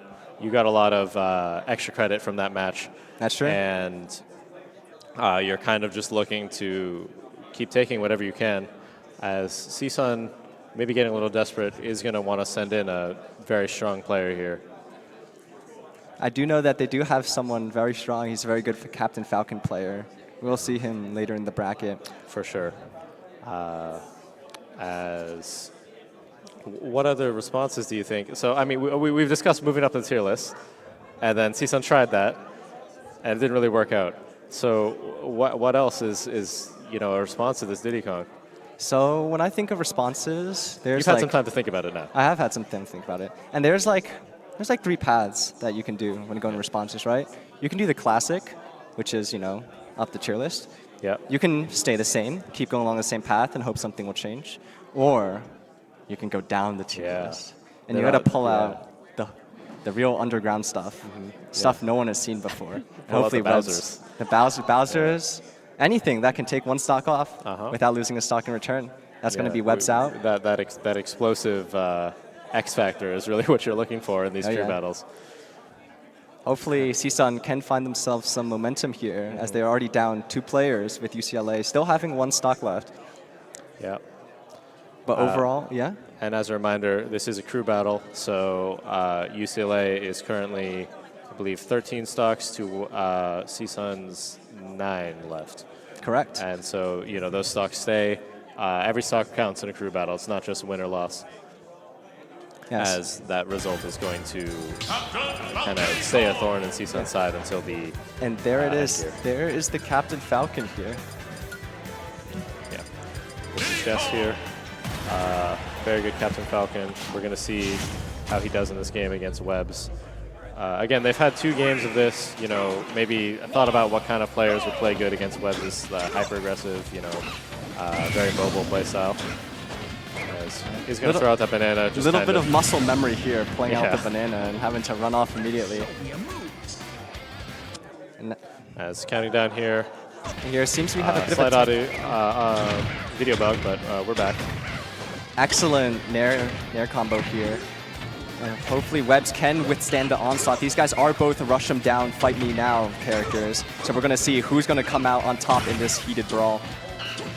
Looking for the down air into the forward air confirm here, but not managed to make it. Excellent 2-frame by the Webs here, pushing the Captain Falcon off.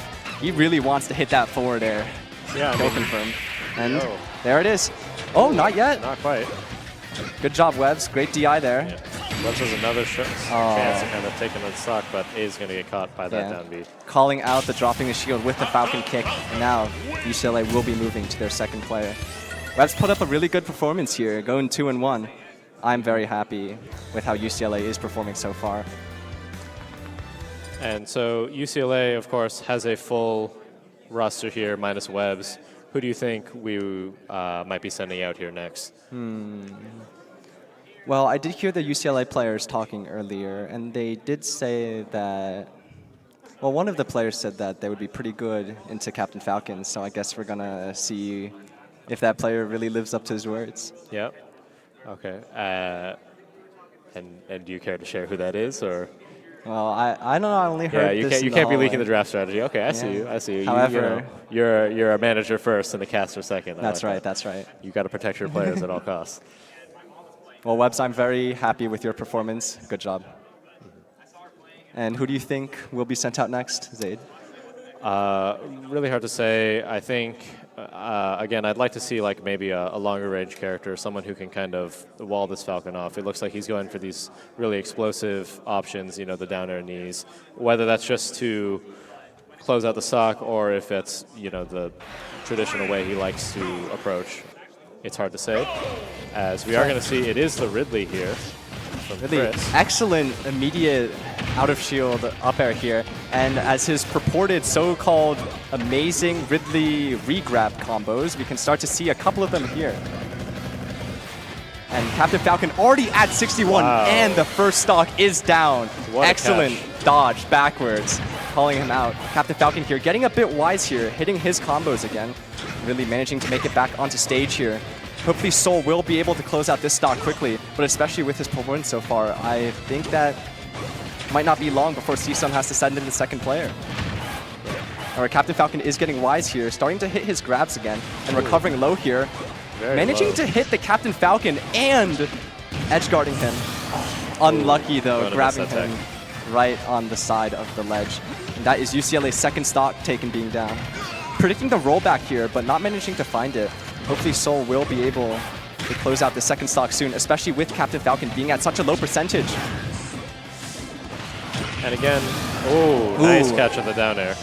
Good play by the Captain Falcon here, but immediately getting followed up by the back air.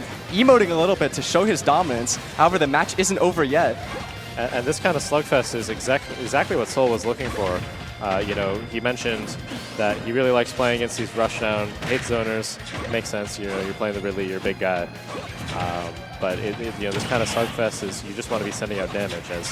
Great tech here, not letting Captain Falcon get the forward air confirmed here.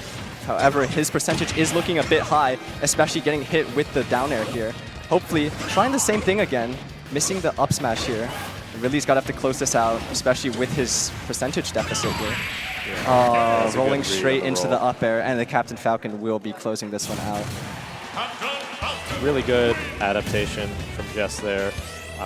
You know, getting those ledge traps, getting those roll reads, and kind of getting a read on the Ridley's movement, you know.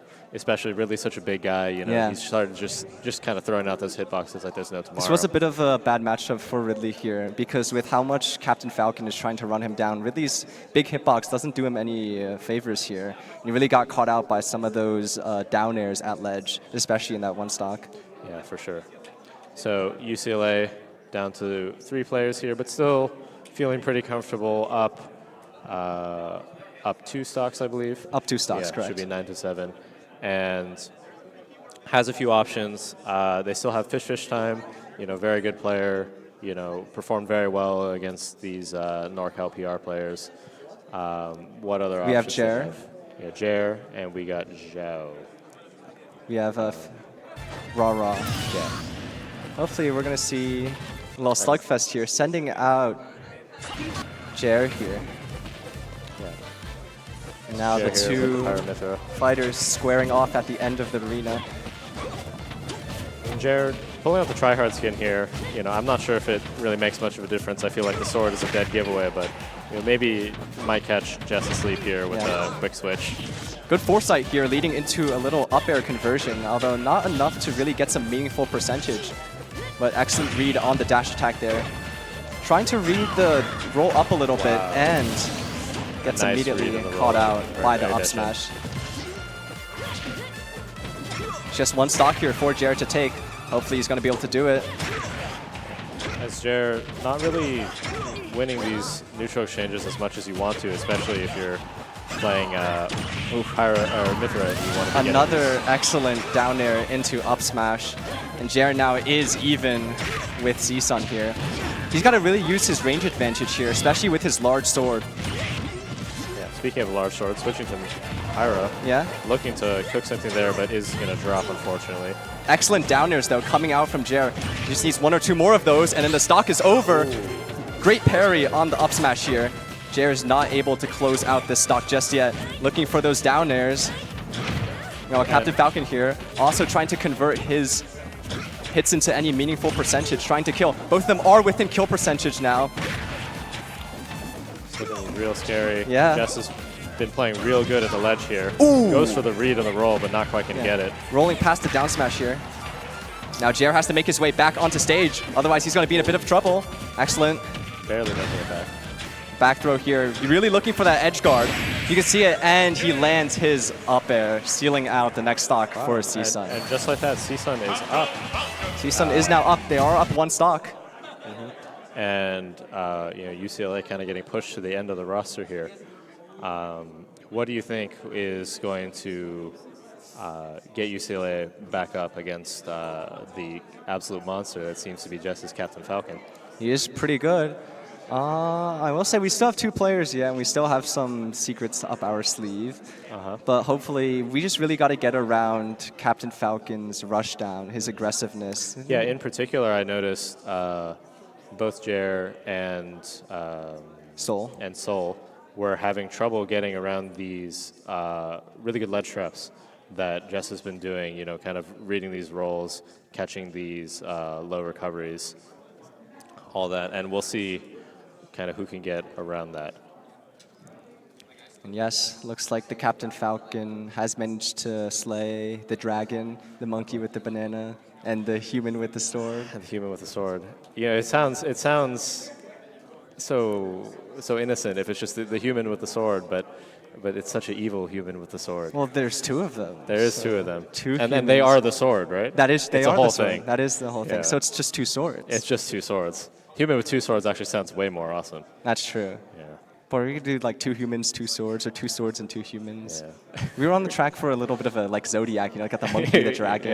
But as we should be coming back to the game soon, it does look like the players hopefully should be done setting up these controls soon, and we will get to see their pick here. Know that all the UCLA players have set up their controls beforehand. Yeah, so hopefully we can really no excuse here. Yeah. Just kind of Quick delaying rotation. the event for 0. Maybe deliberating a lot. You only have 2 options. That is true. There are only 2 players left for UCLA. Hopefully they can close out this one last itsy-bitsy stock. They find themselves in the same position CSUN found themselves in, trying to get that monkey's last stock. But we're going to see what happens as we return to the game here. And we're pulling out all the stops here, sending in Fish Time, playing Zombie. Okay. Now what would a zombie be? A decayed human? Yeah, decayed human. You got a lot of decayed human versus human in a, what do you call that? A falcon, I guess. It doesn't really have like a. We see a little bit of a breach of competitive integrity here as Fish Time immediately puts down a TNT, realizing that he probably shouldn't have done that, especially if Captain Falcon will be removing 2 of his stocks immediately. Going back, it's a zombie, and we are back to the game. And so, what do you think Fish Time's gameplay is going in here? I feel like he has a lot of good options getting back and getting the Captain Falcon off him. Camping. 3 blocks. Yeah, he's going to build a wall and start mining behind it. Oh, yeah. Oh, yeah. And now we are ready. And if I could read off Fish Time's notes here, I believe he said, camps a lot, boring to watch. Wow. So that's what we're And immediately being called out on the minecart here. He's going to have to camp a little bit harder if he wants to get back. And immediately hitting a great up air combo, 36% already on the Captain America. Captain America, I must have misspoke, coming in straight from our Marvel Rivals game previously. If you mixed it out, we will be having a review of that on our stream later if you're interested in seeing. And if we go back a little bit, I really liked that side B from Jess, just showing that he's really tapped into the movement here. But Fish Time starting to get into that zoning. Bit of a BM here. Not sure if we can show that to the wider audience, but Fish Time is showing it. Oh! Oh! Nice. What a call out by Fish Time here, putting the man, the Trojan horse or something else Trojan, and managing to hit that nasty up air. Yeah. Excellent stock closer by Fish Time. I remember before the cast we were talking about, is he going to hit a Trojan horse? It seems like he hit something maybe even a little better. I personally was hoping that he hit the Skibidi Toilet. Have you seen the Skibidi Toilet? I have seen the Skibidi Toilet. Skibidi Toilet is really good, but looks like no funny business here, especially with his first stock cut out so early. Time, obviously, very serious player, as we saw. Yes, he had to seal out that stock quickly, so he thought Skibidi Toilet, Trojan Horse. I got to go with the one that's more commonly used. Go straight to the Trojan Horse. Yeah. Real high-level Steve builds.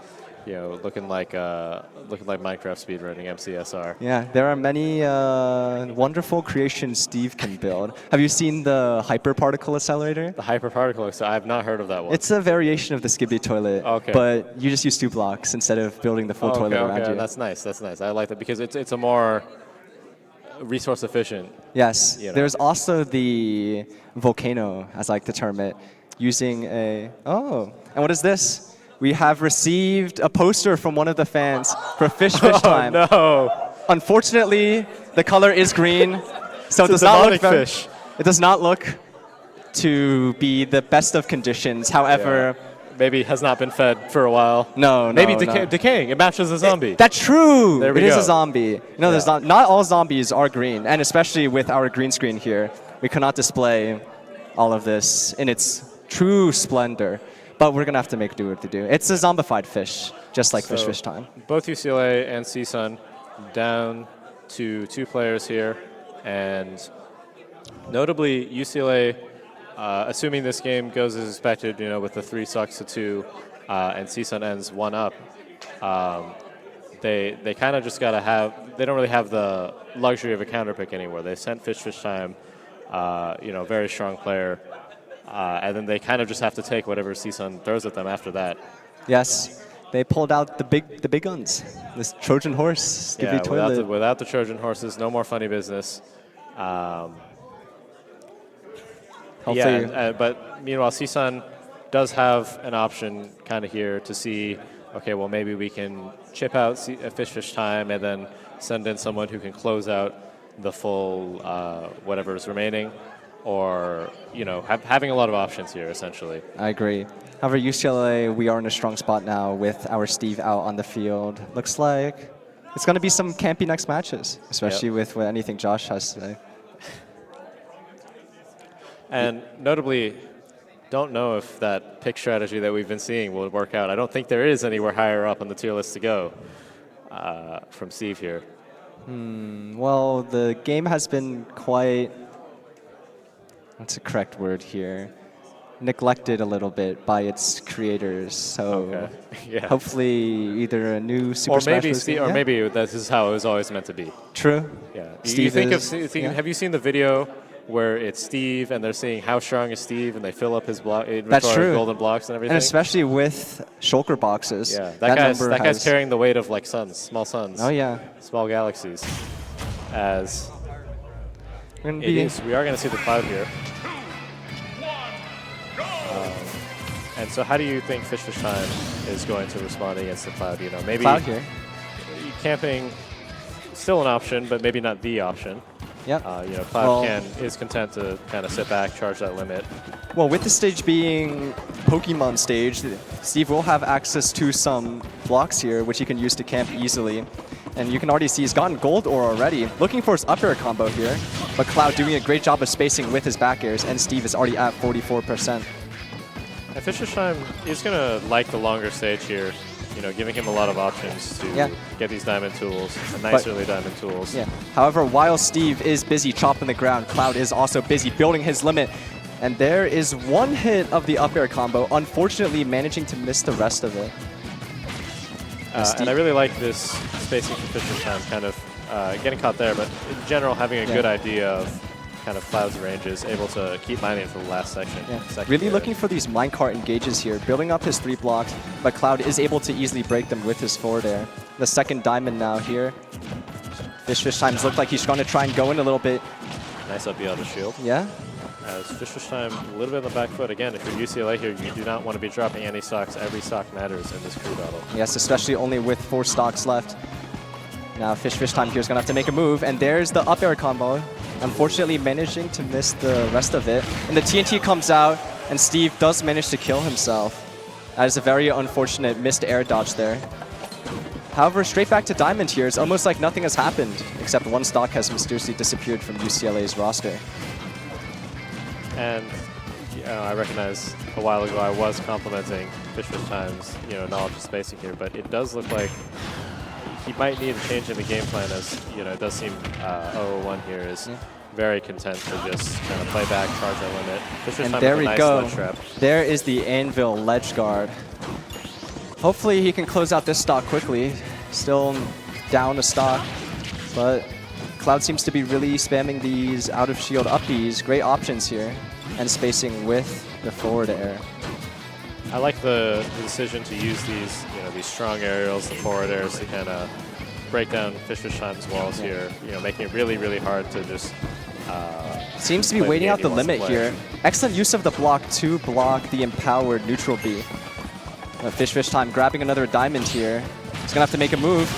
Unfortunately, whiffing his up air here and getting hit by Cloud's side B. Limit at about 75% again.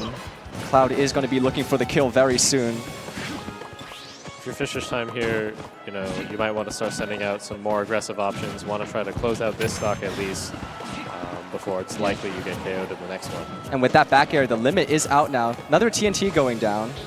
Hopefully he manages to play around this one a bit more. Triggered by the neutral beam. Seems like Cloud is trying to ping pong the TNT into there. Letting go to shield a little too early here. Been really good from 0-1 here. Oh, yeah. Good conversion on the combo here. Blowing himself up once again. Wow. And now... Not going to get the kill in 0-1 as this puts UCLA at 3-5. Sending in our last player. And this is a pretty steep hill to climb. Yes, that is right. He has 5 more stocks to chew through with his 3. Hopefully... Notably, you know, still a chance, you know, if you get some explosive stocks, but like Jess was getting, or like Webbs was getting earlier, in between games you get that percentage reset, and that's a big boon. Yes, it's almost like if in certain cases it can even be a whole nother stock. It is unfortunate that Fish Time couldn't close out this stock, but now the last member of UCLA's team will have an opportunity to try and turn things around again. Yeah, and notably, there is a bit of a mental component coming in here. You know, you might want to start playing a little more grounded, a little more defensively, because you know that each percentage is gonna mean a lot. That's going right. into this crew battle. But we'll see. As who is our last player here being sent in by UCLA? We've seen Webbs, we've seen Soul, we have seen Fish Time just now. And we have one more member of UCLA's roster ready to fight. I believe his username is Raw, if my sources are correct. Okay. You're the manager, so I hope your sources are correct. And I believe he will be playing a bit of a bigger character here, a more heavy hitter. Hopefully he can really get around Cloud's sword and really get up and personal into his face. We might be seeing going down the tier list here. Oh, no. Oh, no. Oh, no. There are big guys up on the tier list. Okay. Bowser's one. Bowser's pretty good. Yeah, well, we're about to see. DK is good. As we should be getting into the game here. Again, I'm so confused. You know, you did say that they have all their usernames. There we go. As there it is. This is a Sephiroth. Oh. Not really trying to get into his face here, but trying to pull out an even bigger sword. Yeah, now, I I wouldn't believe call this a big guy. He's tall. And here, Cloud immediately SDing once. Now, Sephiroth here is going to really have to use his range advantage to get around Cloud's sword. I believe in their first encounter, Sephiroth wins pretty easily. So yeah. This is Final Fantasy VII right here, or 7? 7, yeah. Yeah. Okay, there you go. I got ball knowledge. Yeah.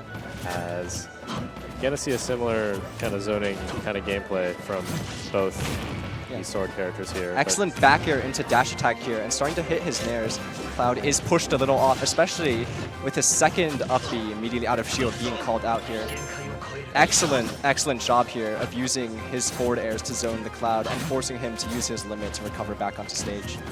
Yeah, as we were talking about how, you know, if you're Raw here, you want to kind of get out of this unscathed as possible, and this is basically, or this is the best you can be doing in that towards that goal. As looking for some sort of ledge trap, you're not going to find it, as 0-1 is going to get some damage on the board finally. Going to keep zoning with these back airs in center stage. Nice catch there. Back air into dash attack and using the Octo Slash to return to stage. However, Cloud does have limit here, letting go of his shield a little too early. Now Sephiroth is at 54%. I believe in the explosive energy of Raw here, and hopefully he will manage to find a way to close out these two stocks without too much issue. Good rising and forward air there. And now Cloud, the tables have turned, and nice there catch. Comes the down air ledge trap. 0-1 a little too high in the recovery there. Yes.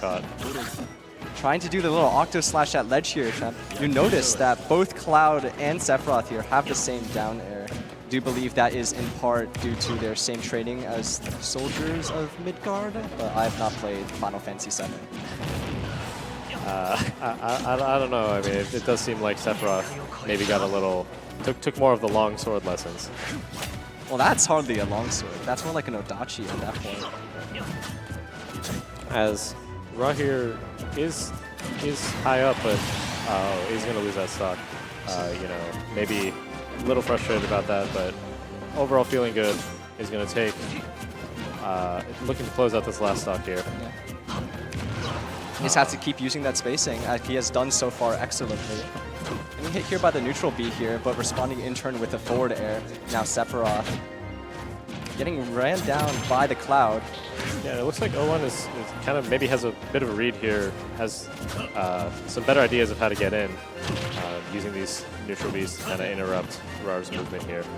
However, Sephiroth here is doing a great job of playing around these neutral Bs, calling out his rolls in each time. Finally managing to hit the up B here, however, Ra still has the advantage, especially being down 40%. And this is looking really scary for Ra. You really want to close this in, especially as the Cloud is going to get the limit here. Oh, there is the second back air call out with Cloud having limit here. You know, doesn't really have to, but maybe he's going to try to end it all here. He just needs one good attack here, one good forward air, back air, up air, anything at this point. Cloud will explode. Not going to punish that missed up B. As it does look like that he's getting caught by that early up B, doesn't have a good response to that, is maybe making it a little too obvious that he's looking for those low recovery options. Yeah, Neuron Spiring here, trying to get the down air punished, but does manage to get an excellent up smash. And now we will be returning with CSUN's last player. However, still is 3-1, so Ra is going to be in for an uphill battle this time. Looking like the one-stocked angel here. That's true. Doing his best. He's going to have to come up, walk up a very steep hill here. One wing, one stock, one chance. One sword. To win it all for UCLA. One sword, but it may as well be two. It's a very long sword. I guess that's true. You know, that kind of sword's not practical. Well, it's practical for him. Well, it's practical for him, He but hasn't figured it out. He's like 8 foot, bro. He's like 8 7. foot? He's like 7 to 8. He's 8 foot? He's not normal, bro. Okay. He's got that. I'm sorry, my brain doesn't think in numbers that high. I'm sitting at a nice 5'10", a humble 5'10". You know, some people are a little greedy. Well, I mean, there's always peoples of higher, lower. It's like the tier list. It's like the tier list. Yeah. You can always punch up. You can punch down. Sometimes I wonder, where am I at in the tier list of life? The tier list of life. Yeah. It's philosophical. That's deep. As we are just going to be blatantly stalling here until these controls get set up and we get into this last game. How do you think that Rar is going to be playing under this maybe a little heavy pressure? Obviously, not too heavy. This is just a crew battle at the end of the day, but is going to want to be closing out these stocks while taking no damage. And Sephiroth is admittedly a good character for that. Yeah, I can see him. You can see really skewed the use of his projectiles last match, throwing out a couple side Bs earlier, but going straight back to the normals to try and close out Cloud. I think it really depends on the character. It really depends on the character, because Sephiroth has some really strong projectiles, but they require a lot of time to set up. As maybe also looking to clean up some of these ledge traps, getting caught by the early up Bs again and missing a lot of opportunities. He looked so strong in that first stock when he was just kind of not allowing O1 back to ledge. He has to throw his sword around. He has to wave that thing. For sure. And if he can manage to space correctly, he's got it golden. I will say his down air at ledge is really good for characters who like to recover vertically. So they want to try and move under the stage and get back up onto ledge, something like Ike or Pyramithra.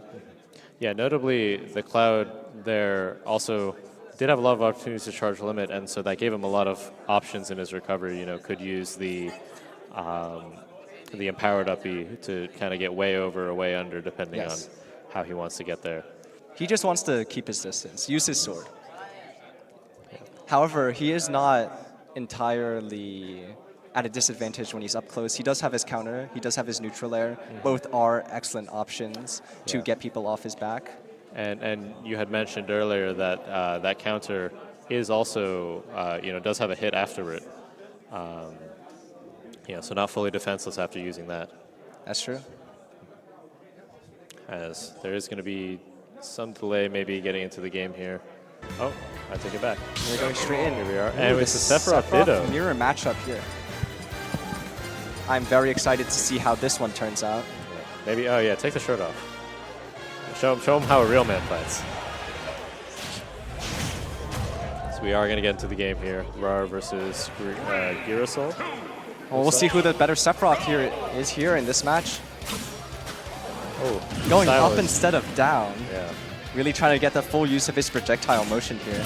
This time mixing up a little bit, going straight down. Hopefully he can also mix up his moves, especially when fighting a character who moves, thinks, breathes, looks exactly like you. Yeah.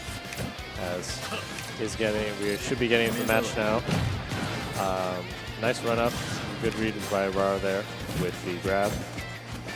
He's going to be content to kind of play on the side of the stage here, not really wanting to approach. And again, that's maybe some of that mental issue of like, I really need to be doing this without taking any damages.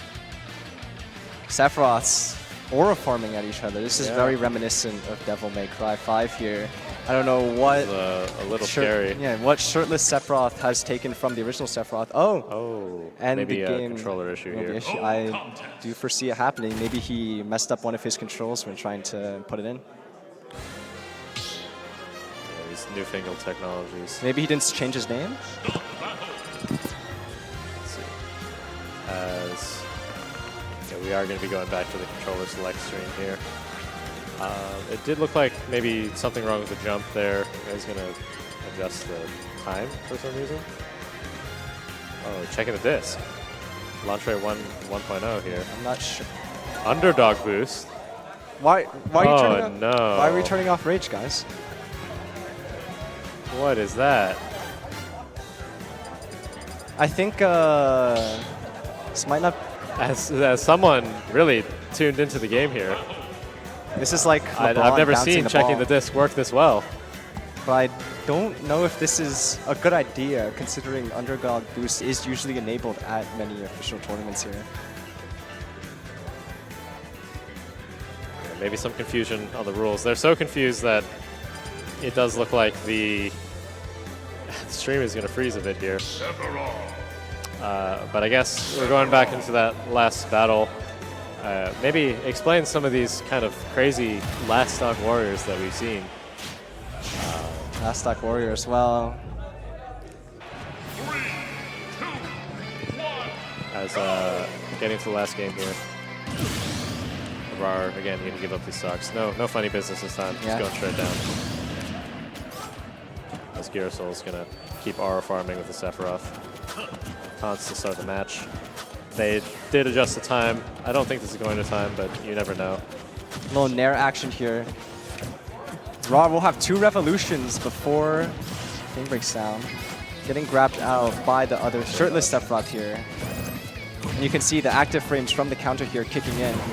Good tech here, however, by Girasol. They're finally throwing out the first neutral B of the game, going into second.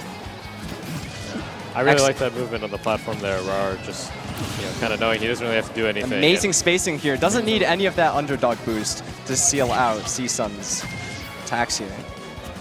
And this is the Rar that we were seeing again in that dominant first stock. As he's going to roll in there, maybe a bit of a misplay.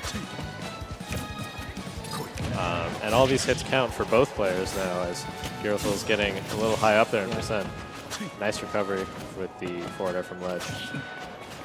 Doing an excellent job of also spacing here, whipping his forward tilt a little bit here. Girasol throwing out another projectile, making use of the space he's created between Rar and himself. Now Andrew here responding with another nair into a forward air. Almost hitting them there. At least his shirtlessness does make him very easy to track here. At such a high percent, 117, he's going to really want to use that underdog boost to close this. Oh, wait, we turned off underdog boost, right? We did turn off underdog boost. I do remember that happening. Yes. Any hit here can kill. Sephiroth, has these big meaty attacks. Yeah. Blocking the down smash here.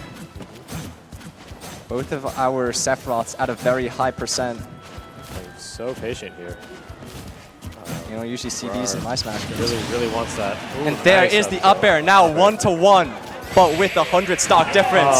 And CSUN will be able to seal out this 5v5 crew battle with the decisive up air. Yes, that catch on the up air is going to do it. Well, glory goes to As- the victors, and we yeah. have CSUN as our winner for our 5v5 crew But, battle. you know, that really is the closest you can get. That's a 1-0 victory there in the crew battle. You know, evenly matched till the end. You know, we're going to figure out what happened with that underdog boost. Oh, yeah. I think that game would end a little earlier with that underdog boost. Yeah. Still not sure why we turned it off, but, you know. Okay. Well,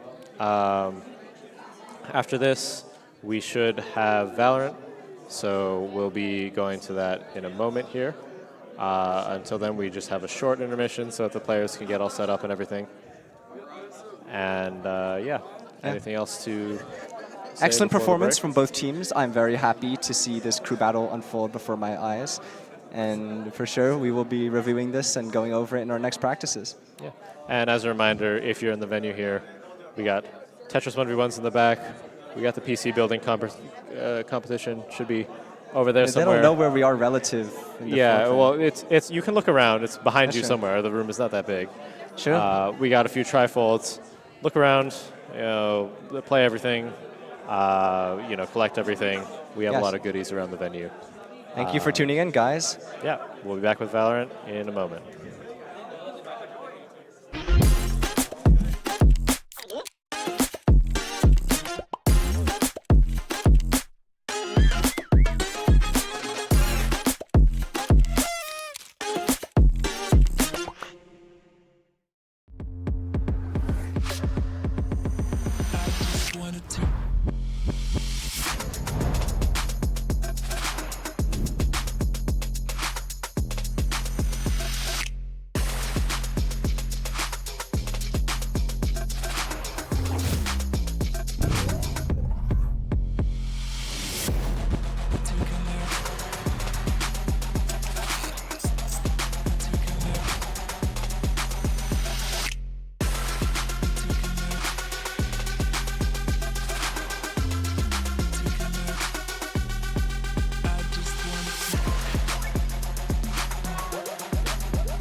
Welcome back to California Rivalries, everyone. We are on to the Valorant section of the night, and the last bastion of UCLA Esports looks to defend the Bruin pride and honor. We have suffered two losses tonight, first in Marvel Rivals and then in Super Smash Brothers, but we are onwards to a Valorant best of 3.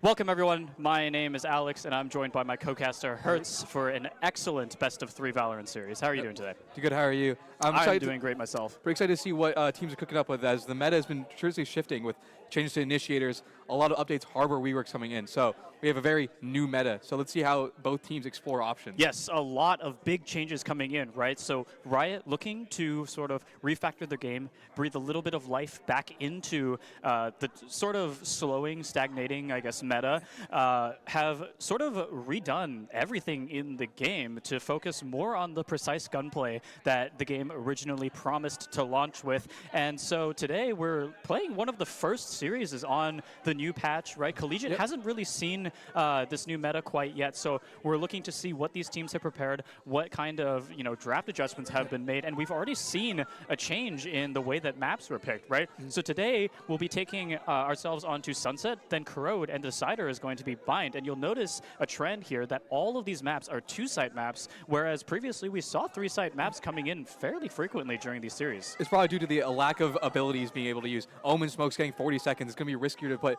3 sites in when it's easier just to execute with 2 smokes on a 2-site map. So it's probably going to expect more set executes rather than long played out defaults. So I'm expecting more upbeat tempo, one focus on gunplay, quick, more maybe possibly more duelists or like less sentinel initiator based gameplay. I personally would like to see sort of more calculated use of controller utility, more calculated use of that initiator utility, right? Making sure that we really want to pull the trigger when we actually, are looking to push, right? And as we head into the draft here for map number 1, this is going to be Sunset. It looks like we have a double smoke comp coming from the side of UCLA. Okay. And it looks like the match is going to be canceled, probably due to a little bit of a technical issue. No worries, though.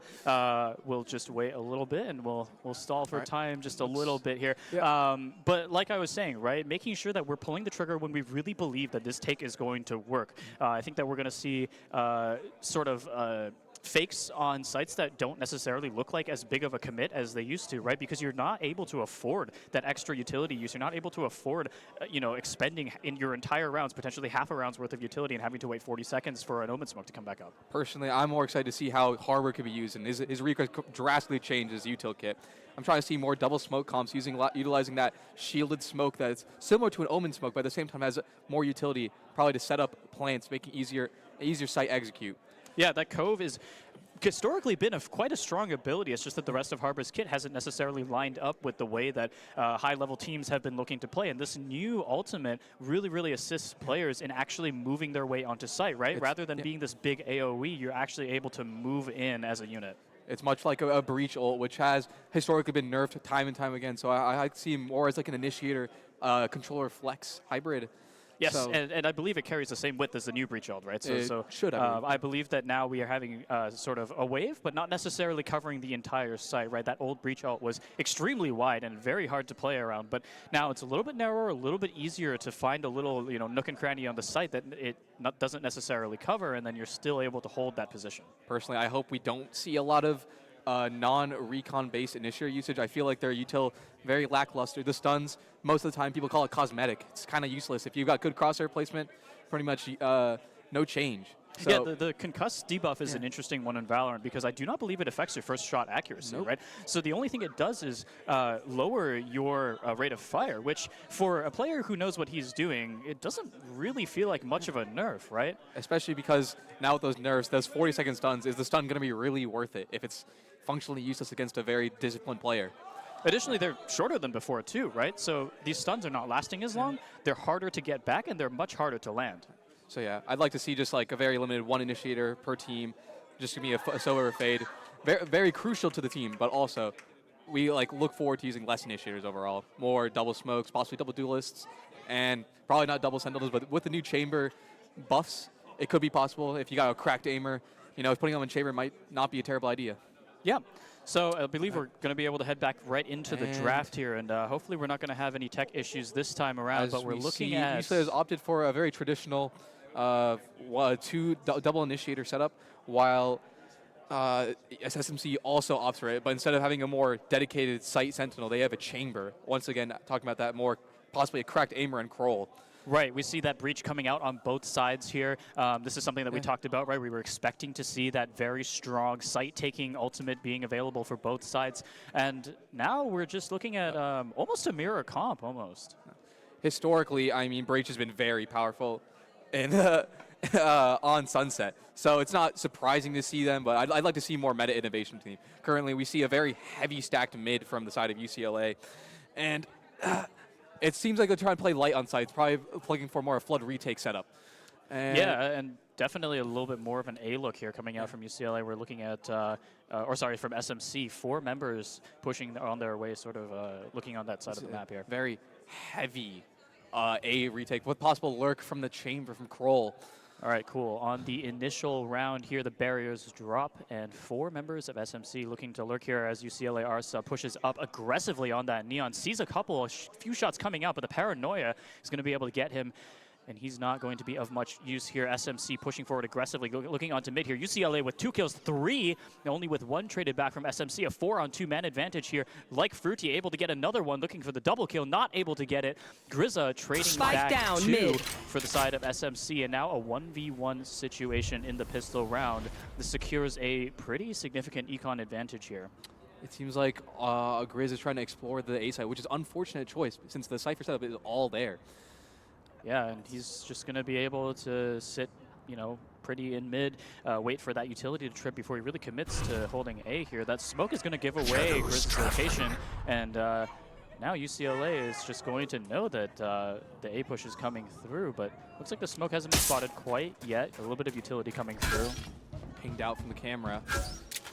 Exact location revealed. Spike plant is going to come through. UCLA off looking. Shoulder spotted. Not quite able to see. Looking for the kill here, spotted on the left.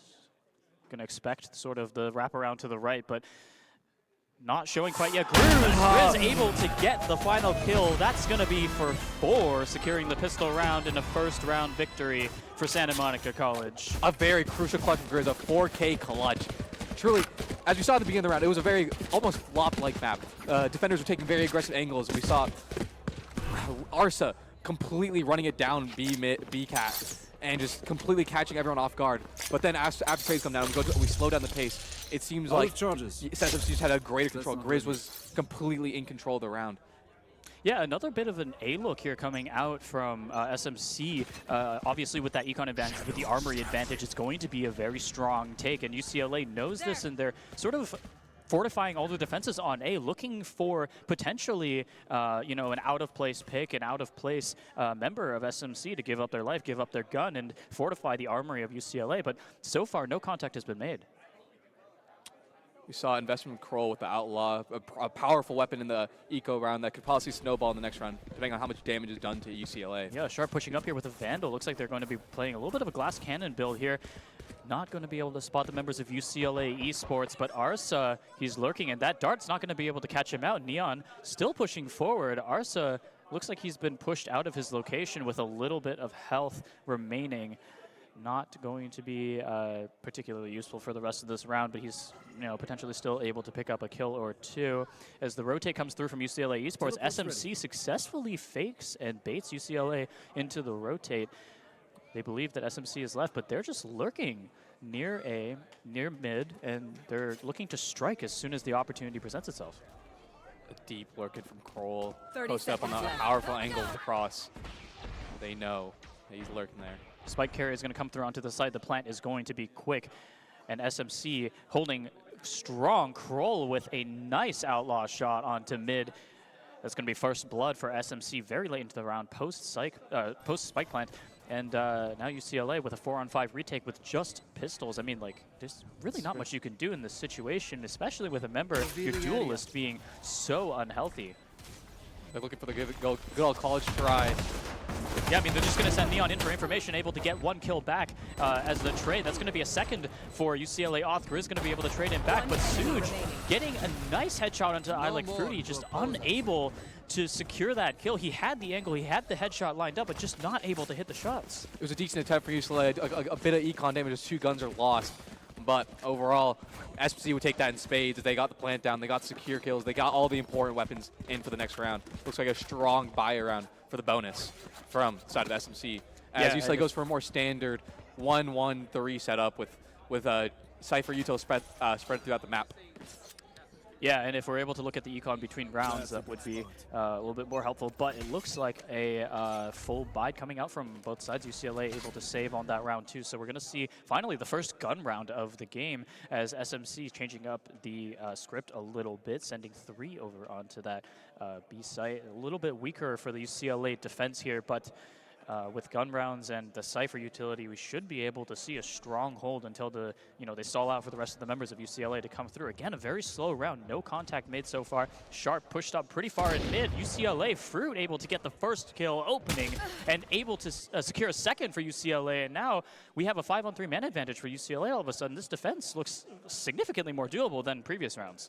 Owen Flash completely stalls out in B main as it offers time for the rotate to come in. And we see that Arsa is on the complete flank. Very slow, calculated. Yeah, that trade a little bit costly for Fruity here. He's only 10 HP left, but he's going to be able to get a second kill of the round before getting traded out by Suj. UCLA Oth with a double to secure the round. Beautiful. And a 4-0 round for UCLA Esports. A commanding victory in the first gun round of the game. A beautiful retake. Everyone was playing correct angles, breaking up crossfire, set up in mid from side of SMC, allowing for easy picks. And they didn't even have to rely on the lurk. Possibly they don't even know that Arsa was on that late lurk. As we go back, it was just a very clean retake from the side of UCLA. No complaints to be made. As we go back into a more standard, once again, a less heavy mid focus with just a Cypher trip and possible spotting from Arsa. All right, going into round 4, SMC not quite sure where they want to go. They're a little bit of a last-minute rearrangement of their firepower here. Looks like they're going to commit to mid here. Lots of members out, spotted out by UCLA Esports. Curl going to be able to use that teleport to get back to safety, and UCLA is just going to continue holding onto those sites, right? They're going to make sure to look at both sides, looking at CT and at T. Now that they know that SMC has claimed that mid advantage, they know that their enemies could be coming from either side of the map. This angle by Fruit, it's so commanding. Basically stops any movement possible as he free picks here. Yeah, and UCLA now stuffing out the push a little bit here. Tama might be pushing out to the mid here. Danny able to collect the first blood here. A small advantage for SMC, but UCLA still holding strong. Rora able to get the trade back now, but not before Sharp takes a second kill. So SMC continuing to hold that man advantage, but UCLA rotating around. They've got a member on the flank here, and that could prove to be significant as SMC looks to rotate towards the B side. Cypher, crucially, still alive, and that breach util is also going to prove to be very useful as Danny's able to spot out one member of UCLA Esports. That breach info is going to be given. Oth, though, in a good position as Rora gets a kill. Oth able to take out a second and a third, and that's going to be a triple kill for Oth. A successful defense from UCLA despite the man disadvantage. Complete domination in the Sentinel of UCLA. Absolutely masterful around, playing around his trips, his cages to get the advantage in their side. Despite the man down, he was still able to get commanding kills. And we see ult economy is in perfect side of UCLA, looking probably to invest a couple in here just to secure the econ advantage as SMC's on a pretty low buy. It's probably not going to be looking to win this round. Yeah, I mean, the econ is absolutely broken on the side of Santa Monica College, right? We're looking at Sheriffs, we're looking at full armor and a classic. It's just not going to be a very commanding round for SMC. They're just have to look for, I guess, colloquially considered rat plays, and they're just going to be sending all 5 up towards A short here, and it should be a pretty easy hold for UCLA as Tama able to headshot the first, and he's just going to be, easy pickings. Although the breach stun going to be able to come through the drone as Sova looks to drone here, and Danny's going to be able to push up into a pretty aggressive position as the rest of the breach fault line comes through. Or the aftershock, my bad. UCLA Tama still in this position, very, very healthy with a significant gun advantage over the rest of his opponents, right, should be able to hold this down. And Santa Monica College has absolutely nowhere to go. They just don't have another rotate option. So the Paranoia is going to get committed here. Flash comes through. Danny able to snipe one. Kroll with a second. Suj with a third. And SMC has somehow turned this round around a 4-on-2 man advantage, despite the Armory advantage coming out from UCLA. And now Breach alt active, Sova alt active as he gets taken out by Fruit. But still, we have the Omen teleport. UCLA, on the other hand, does still have 2 ults available, but the spike being planted now, this round's momentum all of a sudden seems to shift, but Off able to get one back. Danny takes another out, and now it's just down to Off, able to use that Cypher ultimate, but he's going to get concussed by SMC, and he's just going to get run down. Right, the second concuss comes through, and UCLA, a round that they should have won, suddenly feels like it's slipping away from their hands. Cannot do it again. He's done it last round. Complete control. One versus two. The members of SMC not particularly healthy. Off does know about the first one, but he's not going to be able to secure the kills. SMC with the crossfire successfully set up, and they commit a highway robbery right in front of our faces. I mean, how does UCLA lose from that position? All I can say was clean shots from SMC, despite the complete disadvantage found in Alley on A. They completely just outgunned them. It was just aim diff. Share of shots after share of shots. A gift. And it's got to be complete a reset in mental, because I don't know if anyone wants to be seeing that after a very dominant win in the last round. Yeah, and Grizz putting up a monster performance on this Omen, not an agent that you typically expect to be carrying in the kills, right? We were looking at Kroll as the sort of the aim duelist of this comp, but SMC has proven that more than one member is capable of securing those kills, as Arsa able to pick up the opening blood in round number 6. A little bit of a split look coming from Santa Monica College. Not too many options that they have now. I mean, it's really just mid that they're sort of posturing towards. Neon going to meet up with the rest of the team as SMC looks to just sort of take over this mid control and get a couple of options for which way they can potentially take this. Sharp finally meeting back up with this team. Now UCLA going to get a little bit of information, spot out. It looks like at least 3 members with that Sova drone. The shock dart doesn't quite land. UCLA just holding their sights. Looking possibly to pressure over to B site, or probably a mid execute through spawn. Looking yeah, they're pushing up into that sort of CT area where UCLA would typically consider home ground. So now they have to be really careful on these rotates, right? If they draw a rotate out, they could potentially get a lot of exits as UCLA switches sites. I mean, the Sova ult can be committed by Tama, able to collect 1 as Off gets a second. A 2 versus 4 as Sharp and Suj are able to get 2 of their own back for Santa Monica College. That spike plant is going to be able to come through as the rest of the UCLA members scramble to respond to SMC's quick hairpin trigger play. Arsa quick on the flank, though. Could catch them off guard as they're all looking towards CT. Arsa able to sort of complete the pincer movement for UCLA. A nice peek coming out from Roar, able to secure 1. Information given. Arsa takes another round, and the spike plant should be, or the spike defuse should be guaranteed, and UCLA Esports able to tie it up after the disastrous round that was round 5. A crucial round to win for UCLA. Their money almost gone, completely bankrupt. But with this, they get another lifeline. They can get some gun upgrades. I saw a Stinger invested early in the round. So you're happy to win this round. You're happy to get back on the horse after a somewhat shambolic 5th round. Yeah, and just, solid gameplay coming out from UCLA. This is what we wanted to see last round, in a round where, frankly, they shouldn't have lost. There was really no reason that round should have gone over to SMC. But regardless, they're able to keep their mental together. They still have the bye, and I believe they are continuing to have rifles in their pockets here for round number 7. So they should be feeling comfortable in this round. SMC looking another mid crunch as both prongs are being attacked. Looks like a Neon ult's going to come through. That looks like on the side of Santa Monica College. So UCLA going to back off a little bit on those site takes. Let the Neon ult time out. Ooh, just a couple of shots coming through. Sharp able to collect a double kill. He's on a little bit of a heater here. He's going to run up through UCLA's spawn, and he's going to look for more. Just as I say that, he calms down a little bit. 2 seems to be enough for him. And UCLA, the rest of UCLA looking to scramble to form a retake here off the back of that Neon ultimate. The Breach ultimate still available, and Rora is able to secure a kill back over, sort of reducing that man advantage down to 1, just 1 for SMC Esports. The spike continues to be planted. Tama, beautiful Breach ult invested. Down. Yeah, the Breach ult is going to get UCLA onto the site. He's going to be able to get that location. And Grizz just able to take down a member of UCLA. I mean, I don't really know why we're pushing up so far. Grizz takes 1 down. Rora takes another, and now it's just a 1v1. This is Sova ult, though. Yeah, this Sova ultimate's just going to be available. I mean, Rora has so much post-plant denial.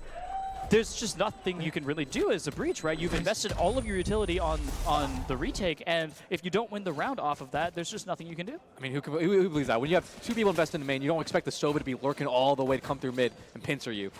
It's just really an outplay from the side of Suj. I mean, in a 1v1 situation, really, Sova is the best agent that you could want to be alive on your team, right? Exactly, that post-plant denial is just so oppressive, so strong coming out from the initiator. And you don't even have to use it at all. It was just gunplay. Yeah, I mean, in this case, it wasn't even a utility difference. He just walked up and shot him. But now UCLA, with an extremely broken economy, can't really do a whole lot in this round. They're just going to opt to stack A and look for that sort of retake play. Not going to be able to hold down the fort anywhere. SMC knows this. They're spreading out across the map, looking for that opening pick. Sharp going to be able to get the first through the box. Opening first blood for SMC. A nice opening kill. Excellent use of the armory advantage. Sharp knowing that his gun is stronger and using that, exploiting that to sort of get that opening blood. And yeah. It seems like they tried to take one aggressive angle and then immediately UCLA backs off, playing very calm angles, very back up and spawn. Yeah, UCLA now looking for the rotate. A correct read on SMC's play this round as the commit comes through from Santa Monica College. They're going to be able to flood out onto site here. 3 members as UCLA whiffing a couple of shots here. Neon going to be committed by Arsa, not before he gets traded out by Danny, only getting 1 kill with a Neon ultimate. And now a 2-on-4 retake situation. Just a Sheriff available for Aurora, and now a 1v4 situation. Full utility available. But the Breach Aftershock going to push him out, and he's just going to be able to get traded through by SMC, right? They have so many more people, 2 people looking at the same angle. There's no way you could possibly kill them both. Once again, I guess you take your constellation pick at the very end, as it seems like the coach at UCLA wants to call a timeout. Get his players back on track. Yeah, I mean, I think if I was on the UCLA roster here, I would totally want a little bit of a mental reset. Giving up a very crucial round. I mean, I'm still not over that round 5. How does a team with 5 rifles lose to 4 sheriffs? It just seems like they're getting caught off guard with the executes. They're not ready for such as intense executes that SMC is bringing, despite how just fast Breach can execute with, especially with that Neon pairing. I feel like but as a team that knows your opponent is on a light eco, right? What do you think when your team is light buy? You think Rat plays hiding in corners, and you think that you're going to get stacked on, right? And this is the type of thing that a high-level player I think should be expecting, and I'm just confounded that wasn't what happened. It's also interesting that I like Fruit decided to take a very aggressive angle as the smoke player to just aggress and become the entry. It's a bit risky, especially on defense. That completely neuters some of your defensive rounds and requires that you only live off the Cypher cages and possibly Neon Wall to slow down enemy teams. And the save coming through from UCLA Esports, they're going to be able to buy up on rifles this round, look to swing the momentum of the game back in their favor. But again, neither team has won more than 2 rounds in a row, so still a very back and forth match despite what the scoreboard says. Once again, UCLA very limited setup on mid. Probably looking to play just retake. Once again, Fruit on the very aggressive angle in B main alongside. Again, SMC doing what works. If it ain't broke, don't fix it. Right, 4 members pushed up onto mid. UCLA's Breach going to give himself away with a little bit of gunfire here, and SMC going to push just straight through into UCLA's top mid. The Sova's not going to be able to stop a flood of 4 members coming through, but Santa Monica College, they get cold feet at the very end. Grizz going to be able to get taken down. Excellent first blood coming out from UCLA. They stuff out the mid play for the first time in 3 or 4 rounds in a row, and they've finally done something that I feel like is swinging the momentum in their direction. Go, go, go. Yeah, especially without a real info sentinel. It's pretty easy getting these nooks and crannies, as the Shamestons can't do much. Yeah, and you can see here the UCLA's Omen on that deep flank here is going to be able to potentially, just not, barely misses Kroll there at mid, and he's going to be able to push back onto B site, confirm that it is empty. And now the rest of UCLA, Sharp going to be able to take down 1. We're swinging the man advantage all the way back to SMC's favor. I mean, 2 kills just going away for free, and now UCLA going to drop their last member. And Santa Monica College, again, cements their dominance. They at least now secure a 6-6 half with this win. And you're thinking they might be running away with it. There seems to just be steamrolling of playing another just very similar styles of where they just make a little presence mid, call back, hit a site, and just win your gun duels. It's pretty pretty brutal if you're on the side of UCLA. I mean, at this point, I would consider the game 6 or 7 rounds in favor of Santa Monica College, because at this point, with the broken economy of UCLA, right, they were at 0 credits last round. There is no way they're going to be able to buy up, and I just have no confidence that they're going to be able to win with a dented armory on defense. And also you see that ult's just completely on the side of SMC. 0 versus 2, one crucial with that Sova ult. Could Nice open the vision site, denial play coming out post-plant. from Myriad of things. UCLA here. 3 members of SMC on the B side, and I think UCLA has snuffed it out. They know that there's something going on over here on the side of the map, but they aren't able to contest it here. Kroll going to get caught out on mid here. Looks like a couple of members of UCLA are also on his tail here. Sova all committed from SMC just to clear out the site. Not going to be able to connect with anybody here, as Neon Sharp going to be able to push up onto the site here. Suj takes out the first kill. That's going to be first blood for SMC, as UCLA trades it right back one-on-one. Suj with a second kill coming through before he's finally stopped by UCLA. Still an even round, but Grizz in an interesting position here. He's going to be able to, potentially look at some nasty flank angles. It's off, the last hope of UCLA. He's so low. 9 HP clutch for Grizz. No paranoia available. That's pretty crucial. But he does have the Shadow Orb available in a couple of seconds here. The DQ's going to come through, and he's going to get sprayed out by Oth. The Odin wallbang. Excellent use of game knowledge there, right? Odin with the highest wall penetration in the game. Oth knows that his opponent is fairly low. He just needs one shot to just barely clip him. Exactly. And it's just a beautiful clutch from the side of Alf to break the streak that SMC was building. And as you see him top on the scoreboard, he's truly been leading by example. And it seems like money's going to be pretty comfortable, as a lot of players, about 2,000, we saw him at 4,000. Last player standing. Truly. That Bucky shot right there is the round-winning Bucky shot. It's not the Odin spray at the end. It's actually that incredible contact that was made that takes Grizz all the way down to 9 HP coming out. Playing like absolute maniacs with that shotgun. Once again, UCLA with a very calm mid-presence. 1 trip invested.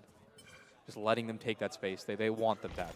Yeah, a lot of members of SMC on that A side of the map here. UCLA snuffs it out. Rora with the first blood of round number 11. A strong start from UCLA. Hopefully they can hold it together and lock down the sites and make sure it's really hard for SMC to take as a 4-man team. Rora seeming to just stare at the sky. We see that Op gets the pick. 2 kills for UCLA. Both Breach ultimates available, as well as an Omen ultimate for SMC, right? We can quickly take that spike over to the other side of the map for an almost instantaneous retake. So UCLA, cognizant of that, they're keeping that Cypher on B. They're not creating any hasty rotates, despite knowing that many members of SMC are on that A side. They're still holding strong, making sure that they're not getting overheated off of the 2 opening kills that they've gotten here. A flash coming through. UCLA, Arsa able to get a second op shot off. That's going to be a second kill of the game. Looking for his third. He's going to be able to secure it. That's a triple kill for the duelist of UCLA. Looking for the quadra. He's going to be able to secure it. Absolutely unrootable on the operator. From Arsa. Just beautiful plays from the operator. They could not move him out there. Despite all this initial util, he just stuck there, feet planting right to the ground, and got each pick as they came one by one. And off the back of that play, that he gains 4 ult points, very, very significant, right, towards progress towards his ultimate. Now he's going to be able to potentially ult in the last round of the half and secure that 6-6 half for UCLA. He's just so confident. The blind from the UCLA. The absolute utter trust in his teammate to make sure that that opponent is blinded as they come out. Just beautiful team play from the side of UCLA to close up the score. Possible 6-6 half on the line. Santa Monica College not willing to give up their at least even half here, so looking to push that advantage. Arsa going to get caught out early in the round. Grizz takes him down with the Sheriff, an opening kill for Santa Monica College. Sharp committing that Neon ultimate, but not going to be able to find anyone as Danny gets a second on the other side of the map. Again, broken econ for Santa Monica College. It is still winnable for UCLA. The armory is standing strong. Silver Recon Dart going to get broken. SMC knows that UCLA is on this retake. Does UCLA know about the player on the left here? The concuss is going to come through. Neon going to get spammed out here. Sharp just not able to do a whole lot. UCLA off going to peek out with that Odin, get the kill, And now UCLA floods out onto the site looking to snuff out the rest of the members of SMC. I Like Fruit going to be able to take down another, and the Odin spam comes through, not before getting taken out by Suj here. A trade coming through from Danny. I Like Fruit going to be able to get one, but not before he's traded out. Just so many ones being taken by UCLA, unnecessary ones, right? We regroup and we peek together, and the round is won. I feel like they have a lot of utils well to use, which probably an Omen flash, maybe some stuns, some flashes from the breach, but no, they just decide to swing. Try wall banging a bit and then swing more, and they just get caught out by the triple stack from SMC. Yeah, the way that Odin play came out, I felt was right here, right? That's just such a questionable decision-making moment to me, because we're looking at this wall. We know that there are 3 members left on the side of Santa Monica College. Not all of them could possibly be off the site. Logically, that doesn't make sense. So we're spamming the wall. We're not getting a kill, but we really only committed about 10 of our bullets. But as we make to the map, the side switch, seems that UCLA going for another, seems like a mid exploration into A, while SMC does for a heavy A stack with significantly more methodical pistol round coming out from UCLA Esports as the recon dart appears to be going a little bit wide. I'm not quite sure where that one's going to land. Hopefully production can get us word back on that here. Aftershock going to be committed from Breach here. Kroll on defense going to be able to wrap around a little bit as Danny gets the opening kill. I Like Fruit trades him back before Kroll gets a first, a second, and Danny able to close out the rounds. SMC Esports 8-5, winning both pistol rounds of the game. It was very great play from Kroll, playing on a rootable angle with that chamber trip. He was able to get very deep into mid, get that easy pick, TP out, and then reposition so they can get more picks. It was after that first kill, I feel like SMC was very rooted. They knew exactly what the playbook was from UCLA. And knew exactly how to punish it. Just look at the armory coming out from Santa Monica College, right? This is an absolute bastion to try to fight into. How, as UCLA, are we, pushing into rifles and shotguns with pistols, right? I guess the choice is to just flood into B, but the recon dart goes wide. Dart just to check. I guess just to check the corner. That's actually a smart play. Sorry, I didn't know that box was going to cover up that vision there. But the corner scan's not going to get anyone. So UCLA sees this as a green light to sort of push in towards the site here. UCLA Arsa just going to be able to get information. Knows that a lot of members of SMC are behind them at B. And now UCLA just going to try to get the bomb pan through, get those ult points in, a little bit of extra income, and they're going to rush out of the site here as SMC floods right back in with their massively stronger armory. And now UCLA just can't really do a whole lot. They've been smoked off. The Bucky blind through the smoke, going to be able to get one. As Tama going to be able to get one back. Sharp closes out the round. SMC again with a strong commanding victory. UCLA does, in their defense, get a bomb plant and a little bit of extra income out of a round that was otherwise lost. They get a bomb, they get a kill, some minor consolation prizes, but overall, we see Arsa W King, but refusing to shoot his gun. A little interesting. I guess he was expecting more or less people over there. Yeah, a little bit of a trigger discipline moment coming out from Arsa. I guess just unfortunately not paying off here. Danny looking to open the round here with that A stun on the breach. It looks like it's going to catch a couple here. Lineup from UCLA is angling a little bit towards that A side. Again, a mid-exploration coming out, though. The recon dart finally lands this round. Outroots that disgusting angle held by Kroll, so they can get full mid advantage without losing a member. Couple of pre-fire shots coming out at mid. Nothing too significant. No contact made quite yet, aside from a recon dart coming out from Estray Sova. UCLA off. Looking on B, they know that members have to be in this area. Grizz secures the first blood. Kroll with the second before he's finally traded out. Rora able to get them back. And now a 3-on-3 for UCLA. The spike is available. Rora is here, though. The flash not quite dodged. And Suj is going to be able to get him through the wall. UCLA now down a member. Go, go, go. Sharp here, pushing out towards that mid, or pushing in from mid, I should say. 3 members of SMC flood out onto site with the help of that neon wall. Fruit able to take out one. Tama with a second and the third! And he's going to be able to complete the round for UCLA, and they continue to hold on to this map. Absolutely unrootable from Tama. A disgusting angle hold. They didn't check it at once, and he gets 2 free kills from it. Yeah, just an excellent triple kill coming out from Tama. Arsa, not really sure what was going on there. Maybe a little bit of a tech problem, but nonetheless traded out by the rest of the team. And Tama here, look at this double kill. Makes 3 for the round. A bit hazy for the start of UCLA, but they find their footing. They get their kills. They can secure the round. The bonus, a bit expensive, but a win's a win. You got to take what you can get. And looks like another aggressive mid take. from the side of UCLA. Yeah, I mean, UCLA just going for this strat coming through again, off able to draw out the Cypher TP from Kroll. That's going to be an important piece of utility denied from SMC for a relatively low cost on UCLA as they're able to secure that opening kill off the back of the TP away from site. Now, Kroll with an operator available, he's looking at that angle, able to get a kill. The rest of UCLA now should be flooding through and able to trade him back, and a solid, excellent man advantage take from UCLA. That is the fundamental Valorant that I like to see coming out from UCLA, right? We're not overheating as Danny is able to secure a kill, but again, I like Fruity trading one back on the other side of the map. We're making excellent plays as a team, and now a 2-on-3 retake. It's just seeming less and less probable for Santa Monica College as UCLA holding strong. Again, multiple people on each angle. Danny's going to get spotted out. He's going to get taken out by Danny. Rora able to take out a second.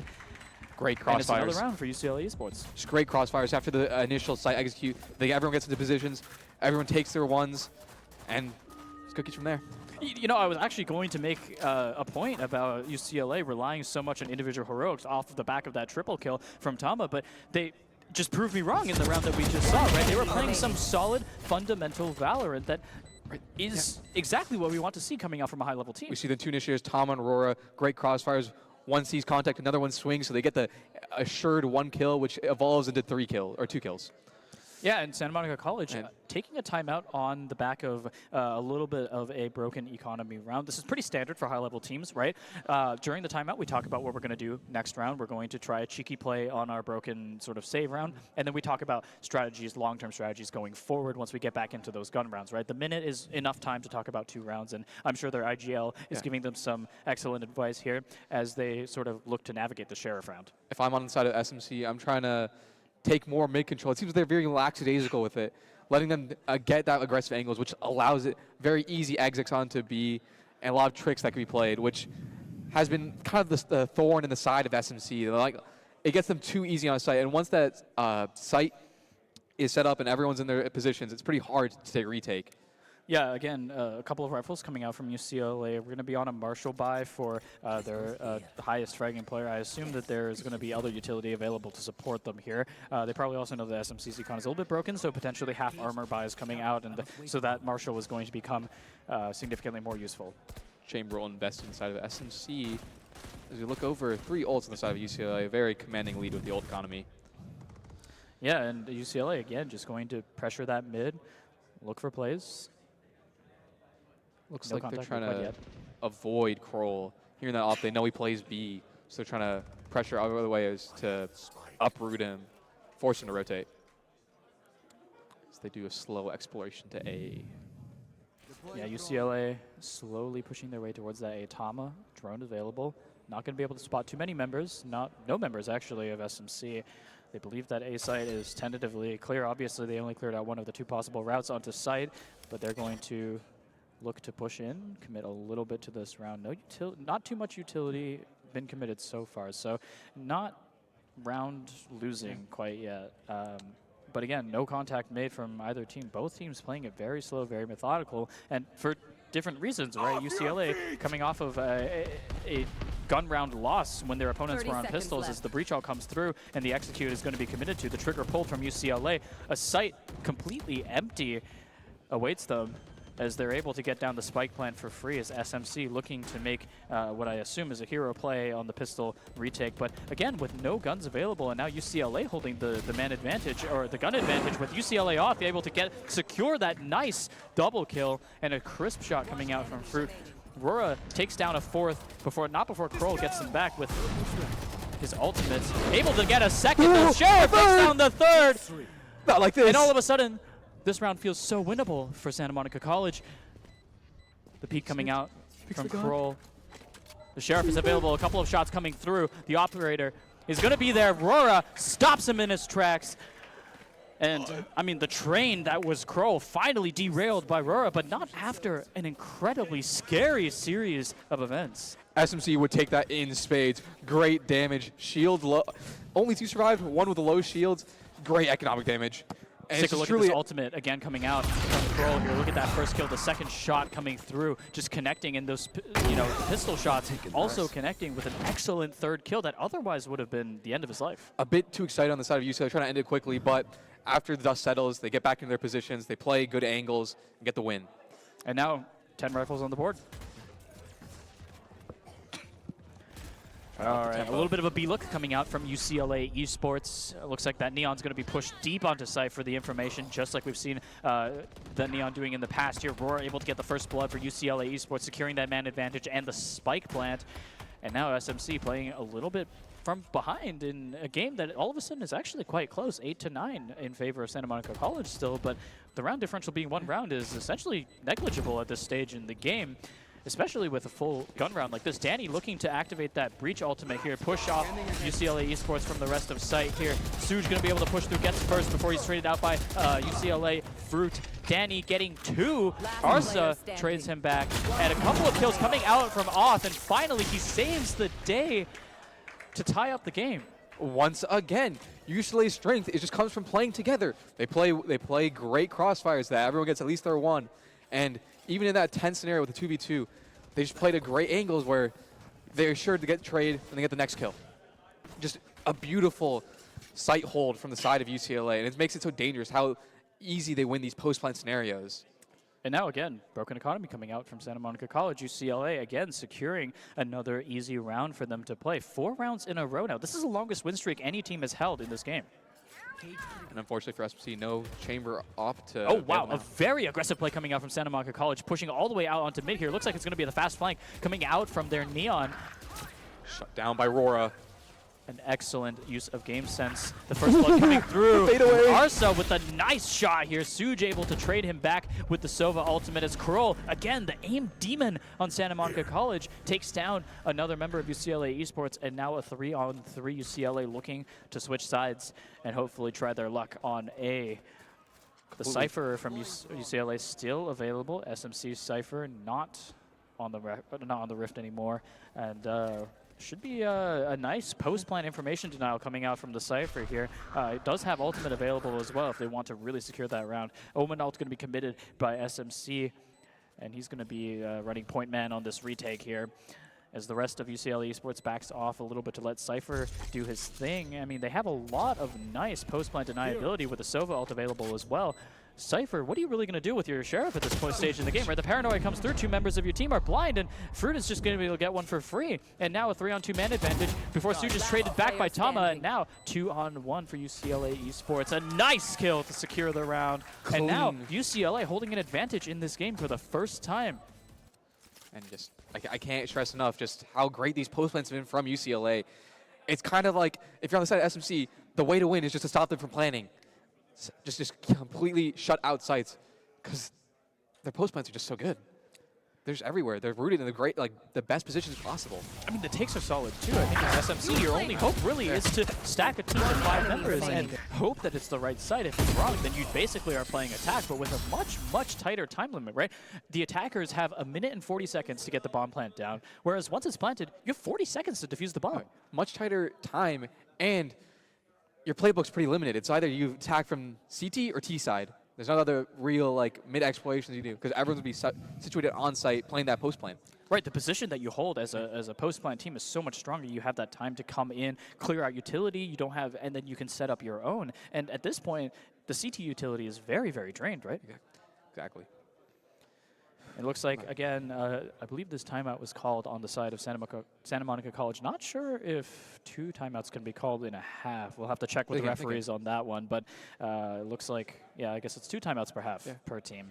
And Santa Monica College, again, with a little bit of a broken economy, probably discussing, again, 2 rounds into the future. Which, I mean, that's going to be match point in 2 rounds of the future if they lose this one.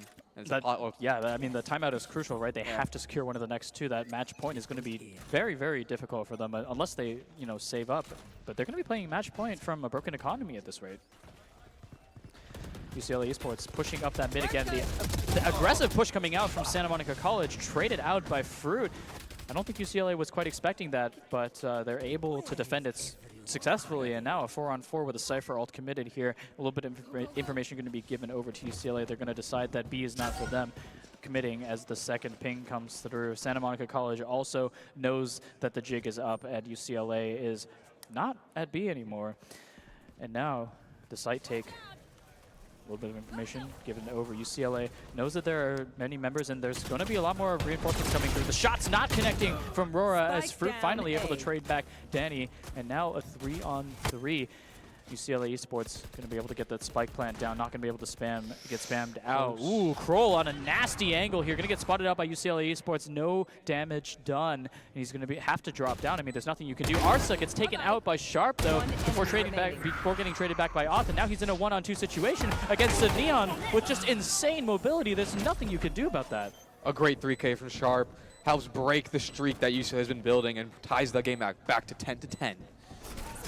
And it's the tempo change that SMC called that they want to become more aggressive.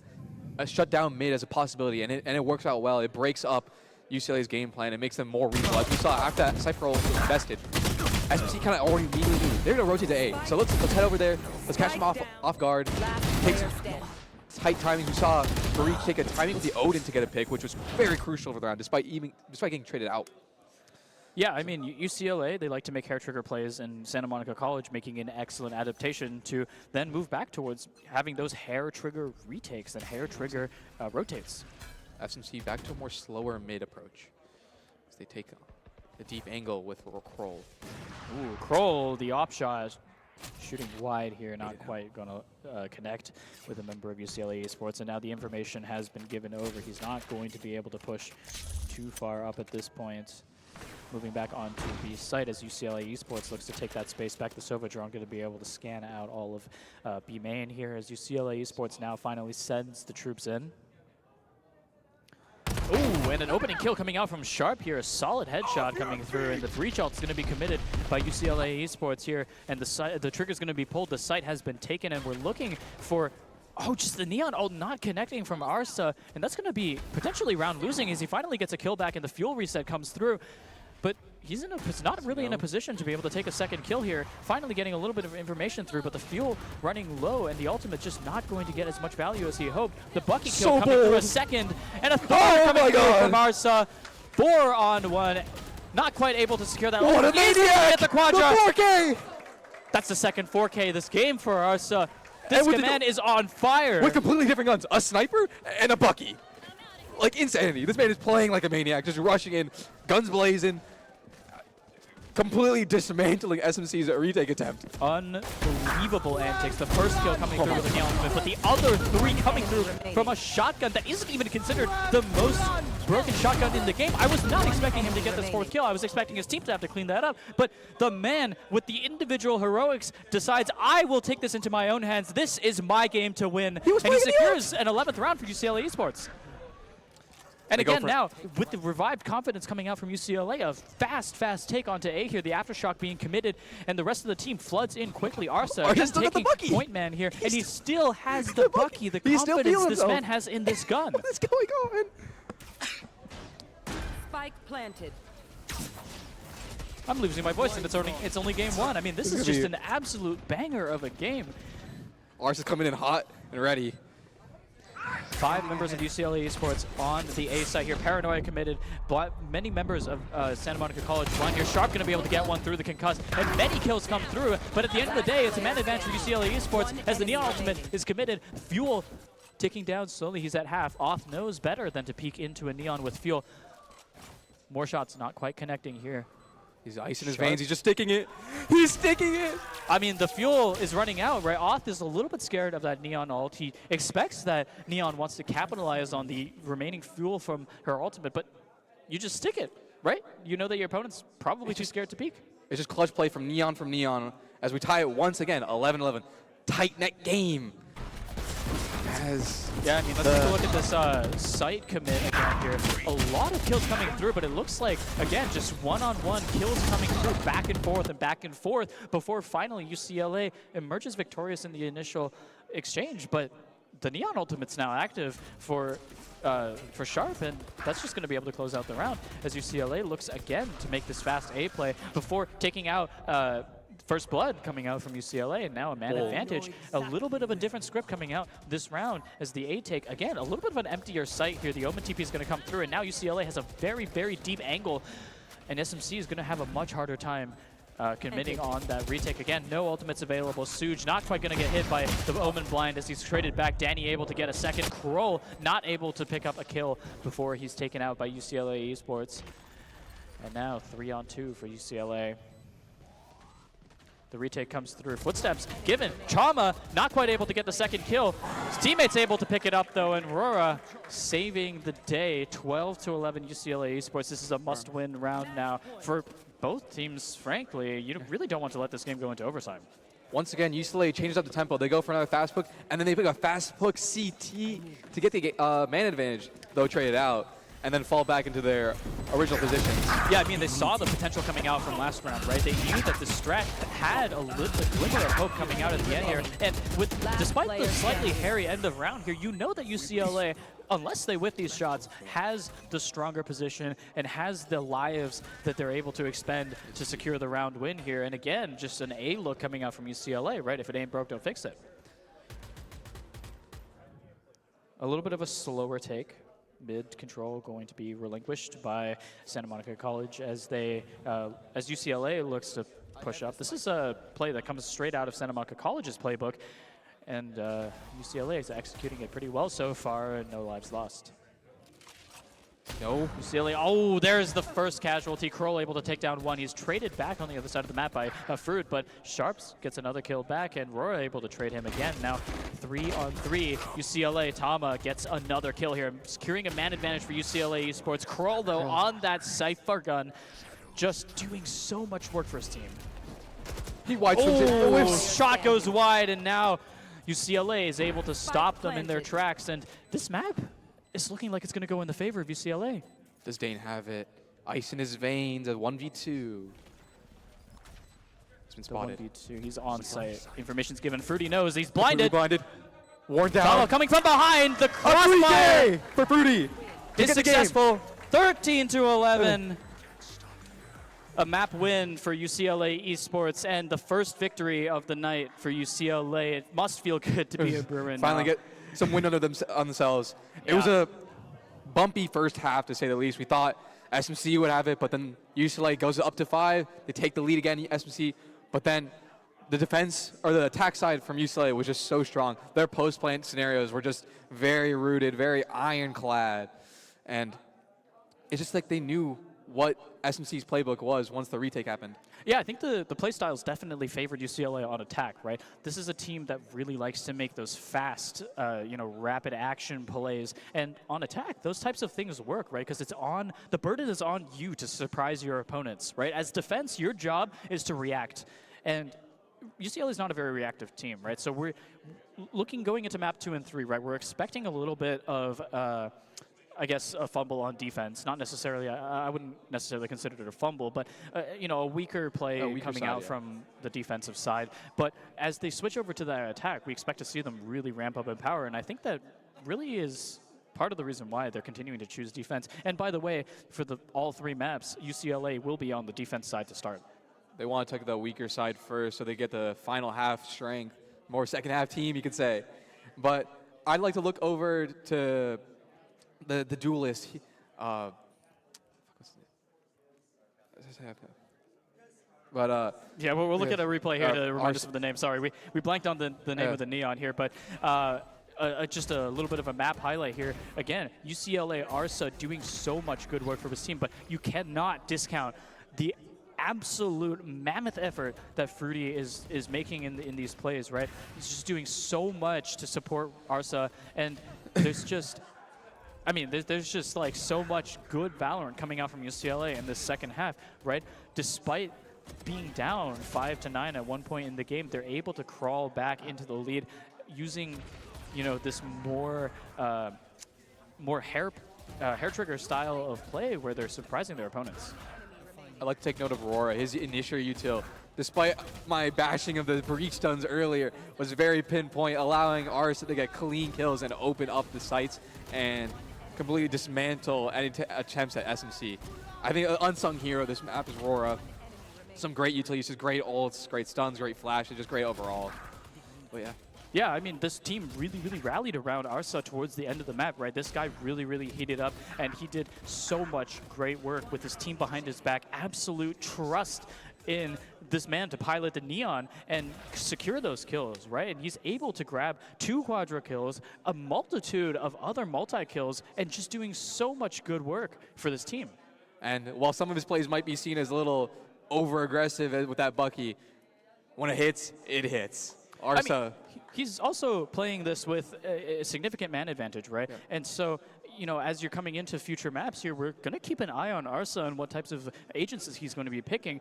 But like I said, we're going to be going over to a quick short break here as we gear up for map 2. That's going to be on Corrode. UCLA starts on defense. Again, remember, this is California Rivalries, sponsored by ASUS, Republic of Gamers. They make awesome gaming PCs, monitors, peripherals, and all types of other gaming equipment, I suppose. And they've been doing a lot of great work for us here today. All of the broadcast here is powered by ASUS ROG equipment, and we're super grateful for their support. But that being said, we will see you in a couple of minutes for map 2. Stay tuned for the raffle.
it's been 700 degrees in here since you came in.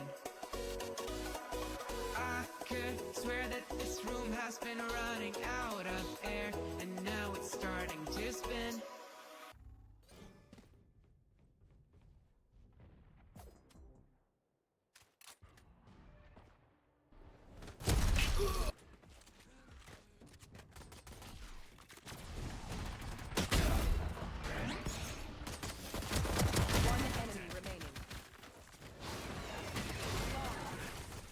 And was a this guy? nice ace. I mean, it's a clean team wipe coming out from UCLA Esports.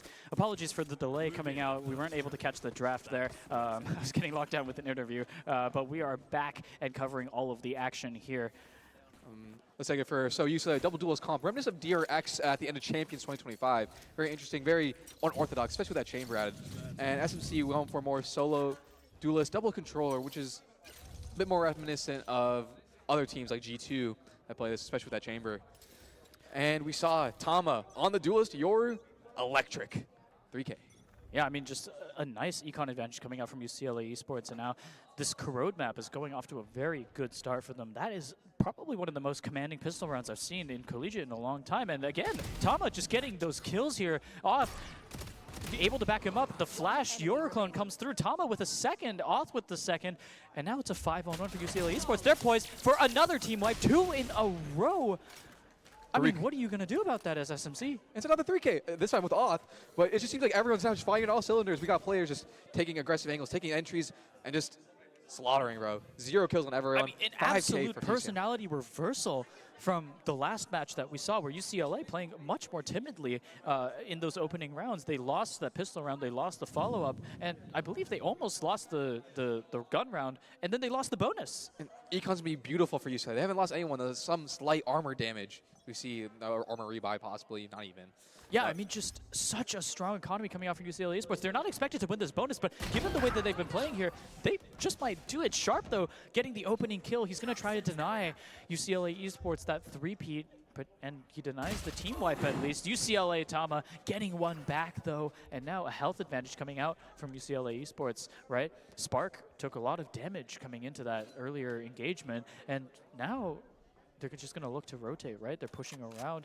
They know that UCLA could have taken this mid position, this mid space, and so they're playing it very slow, very methodical, and they're being super, super careful about it, right? They're not going for any ego plays here. They can't risk anything given the way that the last 2 rounds have gone.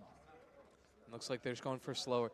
As an exploration of mid from UCLA, 2 people going down there while Tama anchors at B. Looks like the hit's about to begin. Interesting so far. The B information is given. UCLA is going to go for a fast rotate through. Tama with the double kill. That makes 3 this round. A solid spray coming out from that Spectre here, and he's going to look for more here before he's finally stopped by Danny. But the damage has already been done. UCLA Esports with a full man advantage. And the spike hasn't even been planted yet. They only have 30 seconds left. A headshot coming out. Danny stops Oth, but now he's so low. UCLA Esports still looking for this retake here. A health advantage coming out. The Fade Eye is able to connect. Waylay, Arsa, and Rora both each winning their duels. Low health coming through from Arsa, but he's able to close it out. UCLA Esports 3 rounds in a row. I mean, they beat out the gun round from SMC Esports. They are looking unstoppable this map. A bonus conversion from the side of UCLA, and I just like to highlight how this comp works. They've got 4 agents that can just take aggressive angles and get out immediately. That Omen TP, Your TP, Waylay, Recall, and Chamber TP. These just take aggressive angles. We saw at the beginning of the round with Tama going so forward and mid into the Omen smoke. Takes a 1, gets out, gets her pick, and just, it's beautiful. It's completely bewildering to fight against. It's like you never know, is someone behind here or have they gone back already? You have to be guessing every round, every angle you peek. You very rarely hear about the double bonus in Valorant Esports, but UCLA Esports has pulled it off. Kroll, though, a little bit of a momentum stopper with the opening kill before Arsa is able to get another one on the other side of the map here. Kroll proving to be the thorn in the side of UCLA. Getting those kills, getting those opening, those first bloods, and just able to do so much damage on his own as that aim demon on the chamber here. It looks like he's a little bit of a one-trick, but Fruit trying to match Oh, the outlaw shots just don't quite connect, and Grizz able to get one back with the Sheriff. This is looking like a little bit reminiscent of last match, where they had that gun advantage in round 5, and they just weren't able to capitalize. SMC Esports securing a man advantage despite their smaller numbers, as Off finally gets one, but he's traded back, and now, again, the man advantage holds for Santa Monica College. Tama playing through the smoke here. The judge just not able to land enough pellets, and now Arsa stuck in a 1 versus 3 situation. The only saving grace is that he does have, I believe, a full gun here if he'll switch over. Yeah, he does have that rifle, that Vandal available, as 2 members of SMC are so low.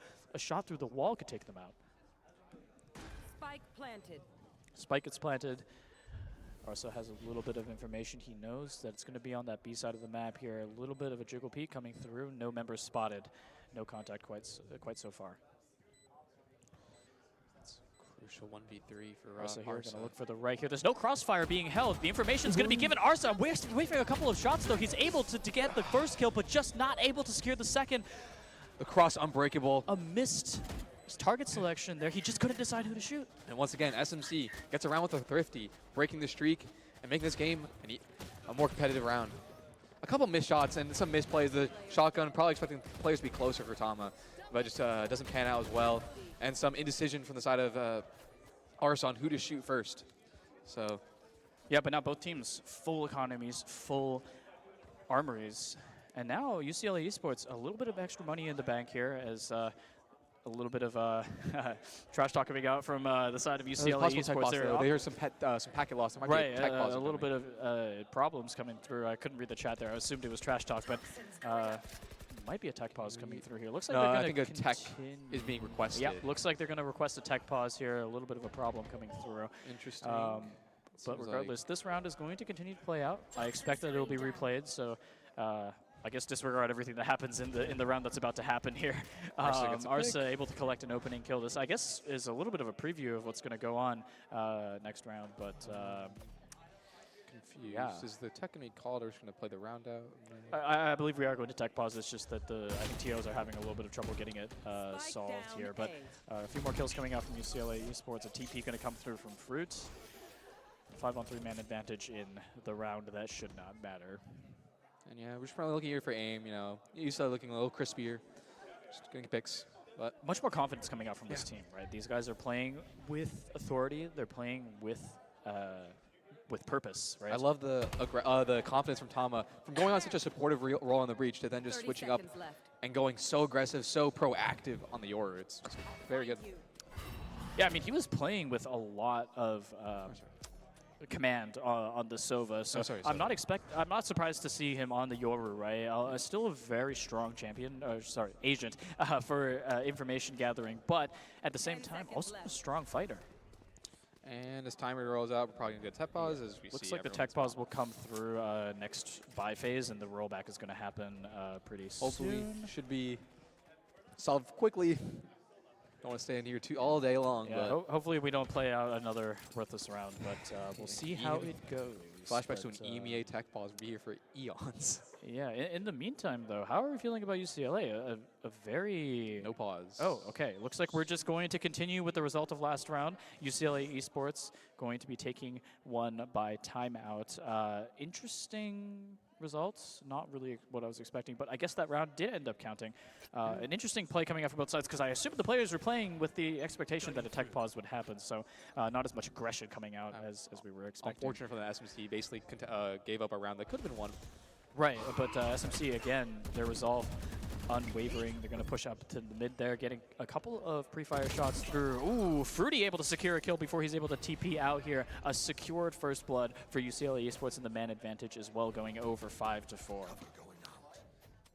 And the round cools down as SMC looks to explore more options, maybe to be main, mid, perhaps. Yeah, falling back onto that mid a little bit. It looks like they're going to send their Kroll up a little bit to scout out the mid here. Not a whole lot going on, though. Not going to be much for him to see, and he's going to back right off as the rest of Santa Monica College pushes the lightly defended B. I mean, it's just a Yoru on that side there.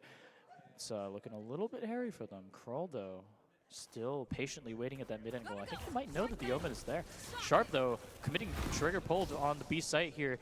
Neon walls are up. He's going to get shot through, though, by Tama, and now Tama doing a very good job of holding the site despite being just himself. Enough time for the rest of his team to show up, and now UCLA Esports closing in on Santa Monica College's location. There isn't really much that they can do here. The Fade Ult comes through, and now Tama with the Euro Ult is going to be able to get full information on Santa Monica College's location. At this point, if his life is given up, it doesn't really even matter. UCLA has full information. Both members in the Cubby, are just going to get swiftly taken out, and UCLA Esports have turned their entire playstyle around. Yo, come on, off, not here. But great dive, a great retake from the side of UCLA. Great util usage, great usage of the dimensional drift to get analysis, throwing down slowdowns from the waylay, making it easy pickings. And a little interesting as we saw the jumping right click come from Arsa. I mean, jokes aside, right? That post-round BM aside, this is a core element of esports, right? The mental game is just as important as the mechanical game and is just as important as the theoretical game and the game knowledge, right? These guys are playing with each other's minds, as much as they are playing against each other with their guns and with their utility. And any amount of mental damage you can do, now we can debate whether or not this is ethical, but any amount of mental damage that you can do is significant, and it's going to give you an advantage in these games. And it's see some time up from SMC, probably trying to cool down the heads, get a better mental plan, allow for less easy retakes for the side of UCLA possibly. Hopefully get over there. A little bit of a botched replay, no worries there.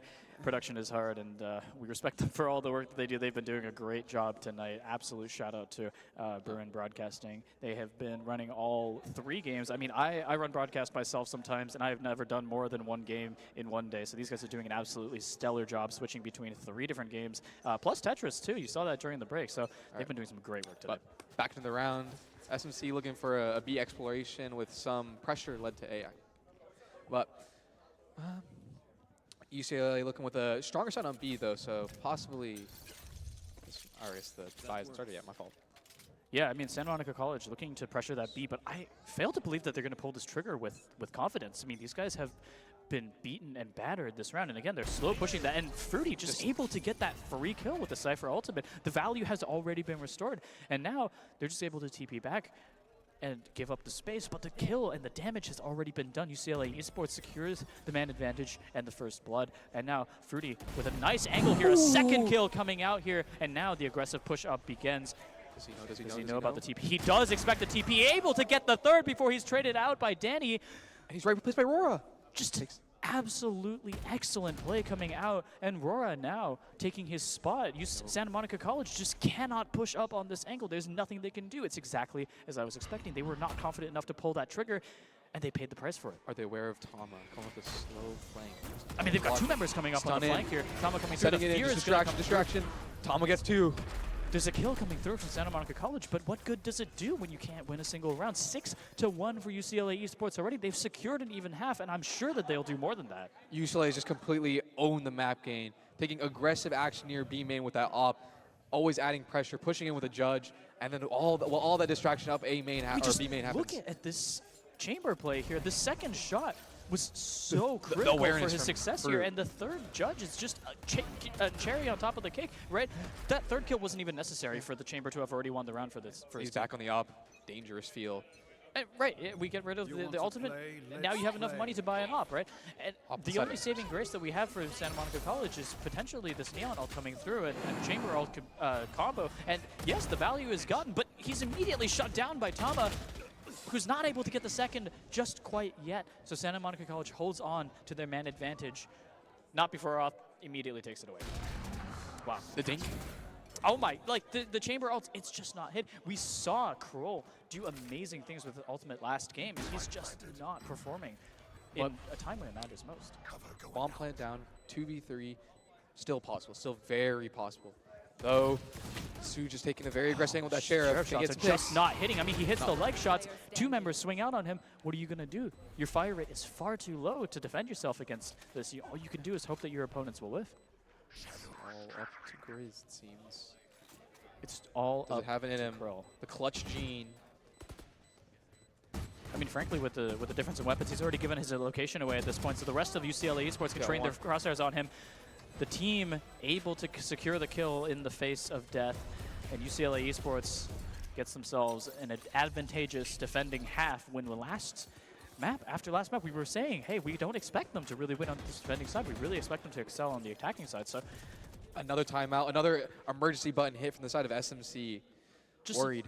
Absolutely dominant match coming out from UCLA Esports. Just not what we were expecting from the defending half. And they're doing some incredible work. Might be just a mental boom. It feels like they're down 6. It feels like they're out of the game. But anything's possible. So they probably try to get a better understanding, because they get some great trades in the beginning, but then just falter as I believe Sujay took a bit of too aggressive peek, especially with just the Sheriff. I'm not sure if he should be taking that. Probably playing back together with his teammate. I mean, yeah, the mental boom is obviously an aspect of it, right? And this timeout hopefully will help them calm down, get the nerves out of their body a little bit, and look to, sort of mentally regroup, right? They're on a good economy. They're in a position where they can absolutely win this round. This is their round to win. I'd like to take note, though. There are 2 Odins on the side of UCLA. There's no corrode, paper-thin map. These Odins, as explained by Energy and Brock, you can win maps just by using open spam. It's pretty cheesy. But let's see what is in UCLA's playbook with these Odins. Yeah, a little bit of a stronger A presence coming out. And honestly, on a map like Corrode, we're really expecting these Odins to be used almost like rifles, right? They're just a more expensive main buy rifle just because of how easy it is to get those through-the-wall shots on Corrode. Seems like those Odins are placed up. A fast push coming out from UCLA. Arsa making those Odins work, and he's able to get the first blood in this round 9 here. It's looking like it's going to be 8-1 for UCLA Esports after this. Is a Fruit able to secure an op shot on the 2 op shots on the other side of the map. Absolutely it's rare that you see 2 people peek into an op and both of them die, but the trade is just not successful for Santa Monica College. Kroll is able to get a little bit of a consolation prize back, but is it too little too late? Rora, though, the Odin span, season member of SMC, able to get one traded back by Grizz, but again, a 3-on-1 man advantage. Tama with the operator available too. And I mean, Grizz just wasn't expecting a member to be there as well. The op shot, 1 shot, 1 kill. And it's just another commanding round victory for UCLA Esports. They have 2 operators. Once again, this round, this team probably just like everyone's everywhere where you least expect it. The op stays there. The Yor TP's back and hits that crossfire just to ensure the round win. They're everywhere where you don't want them to be, and SMC just seems to be walking into op shots, Odin lines. So some people might see this Rora play as a little bit of overheat, but I actually disagree. And the reason why I say that is because they are so far ahead with so much mental advantage that I think that going up for that 1-for-1 trade there is actually not as disastrous as most people would think. It brings the enemy team down to 1, and we know that those 1v3 clutches are significantly more difficult as Santa Monica College looks for this aggressive mid play. Arsa, though, able to spot them out with that Odin here. And they do have, look at Odin. He is behind all of the members of SMC. Off able to get 2 on the other angle here before he's finally traded out by Kroll, but he's done so much damage to SMC. Both members with their ultimates now dead. Neon completely low. Yeah, Arsa continuing to hold with this Odin, and now UCLA Esports effectively a 4-on-2. This Neon can't do a whole lot, and now a true 4-on-2. Fruit just collecting double kills on this op. They're so confident. It's the final shot, again, through the wall with the Odin, he's able to secure that 9th round for UCLA Esports. An absolutely stomp of a half for UCLA Esports. Fruit's just running on confidence. He's swinging with an op, getting kills, swings back again, gets kills. He's in their mind. He just feels like he's better. I mean, the foot is on the gas pedal for UCLA, and they have no intention of letting go. At this point, I'm wondering if they can carry this momentum into the second half and whether they'll be able to close this map out 13-1. They bought more Outlaws because of how poor SMC is. And I mean, just another opening kill, 2. Oh, this is, wait, that was a replay. It was a replay. But like, I wouldn't be surprised. Again, Tama with this operator, Light shot. Just a hit. But that does so much damage, right? Now that Neon so low, 1 shot through the wall from an Odin. And now the rest of his team able to collect up, hopefully will be able to pick up that kill really easily. Again, Oth with another solid kill coming out, holding the site down, and now effectively a 5v3 for UCLA Esports with how low that Neon is. The only saving grace, the Viper ult coming out from SMC, finally able to commit a little bit of utility before the entire team is dead. But Rora getting so much information from on top of the shed here. The Fade Eye comes through, and a kill and a trade coming through before 2 more come through from UCLA Esports. And the Viper ultimate looks like it wasn't even doing anything. They're so eager to fight in the smoke. They're ready to util dump, just make it unlivable to be in the Viper ult, just checkmate them completely. 10-1. They played the ult perfectly, right? That ultimate, the longer you stay in it, the less health you have. So as soon as you get in there, you want to get that kill and get out as soon as possible, or get that kill and win the round right away. UCLA looking prime on Crow. This might be one of the most dominant maps I've seen, and it's just coming from the confidence, the abilities that they can just push angles and be like, yeah, I can take it. And remember, this was SMC's map pick. This wasn't even UCLA's pick. UCLA's pick was last map, was Sunset. The tighter game. And it was a significantly tighter game than this. This is an absolute blowout coming out from UCLA Esports. And they're once again just the ops. They're just taking these angles. They're just like, I can take this. It's insane. I mean, all SMC can do is what they already know. Kroll finally picks up a first blood for UCLA Esports, or for Santa Monica College, their first in many, many rounds. And now with the man advantage, they finally gain a little bit of confidence, and they're able to push up towards that A site. They're finally playing as a team. They're playing as a unit, as a death ball, and just looking to claim more space than they ever have in a round. That Viper round was the closest they've gotten to winning. And I mean, Fruit just able to collect a kill before Arsa able to pick up, come around from the flank, picks up a second. Sharp finally trades him out. The op shot goes wide. I mean, Tama gets another, and now the Waylay ult is active. And they're just going to hunt for the last member. Kroll, I mean, he has an operator. There isn't really much you can do against 3 people as a chamber in this situation. I mean, it's looking all but done for Kroll. Bombs in an unwinnable position. They've got sprays, got suppressive fire. As SMC, too, going into the second half, 11-1 is absolutely disastrous because we all know losing the pistol round, you almost certainly looks like lose the next round. And I mean, Kroll just gets spotted out, and he's just going to get taken out. UCLA now one pistol round away from match point, and then one buy round away from winning the game. It looks like a couple of tech pauses is going to be called for Santa Monica College here. I'm not sure if they've been playing with tech issues for the entire map. That might sort of explain the poor performance coming out from them. But if they have been playing with all members active, this is a big shift in momentum for the teams here, right? UCLA with an absolutely dominant half, whereas the last round had such a big back and forth here. And look at how many rounds in a row they've won. 8 rounds. Everyone's positive. The best player is beating almost the entirety of the rest of the team. It's just complete dominance from UCLA. A bit shambolic. Yeah, and we've talked about this before. Winning the pistol round, you almost certainly will win that second round, that bye round after. And UCLA has been known to make these incredibly tight plays and really, really solid, fakes. And I think that they do have the resources necessary to win this pistol round, unless SMC has some kind of hidden tech that we haven't been prepared for. To give credit to SMC, their comp is much more defensive. That Viper, Omen, they're just very more defensive-based players. Though, on the counter example, UCLA's a double duelist comp. That's pretty much bread and butter for attack. So, we'll see. Yeah, this is the side where we expect to see both teams to be stronger. So, it is a little bit hard to judge the power and where, the way things are going to go. And we get back into the bye phase here. Team's Auth is back. We're back online. And this is the make or break round. SMC has to win the pistol, or I call it done. All right, UCLA here, leaving the bomb near mid. They're going to aggress up very fast towards A here. Sharp is going to catch them out, not going to be able to secure a kill before Fruity gets one back. He's going to be blinded, and now a man advantage secured for UCLA Esports before he's traded out by Suj. So now an even round.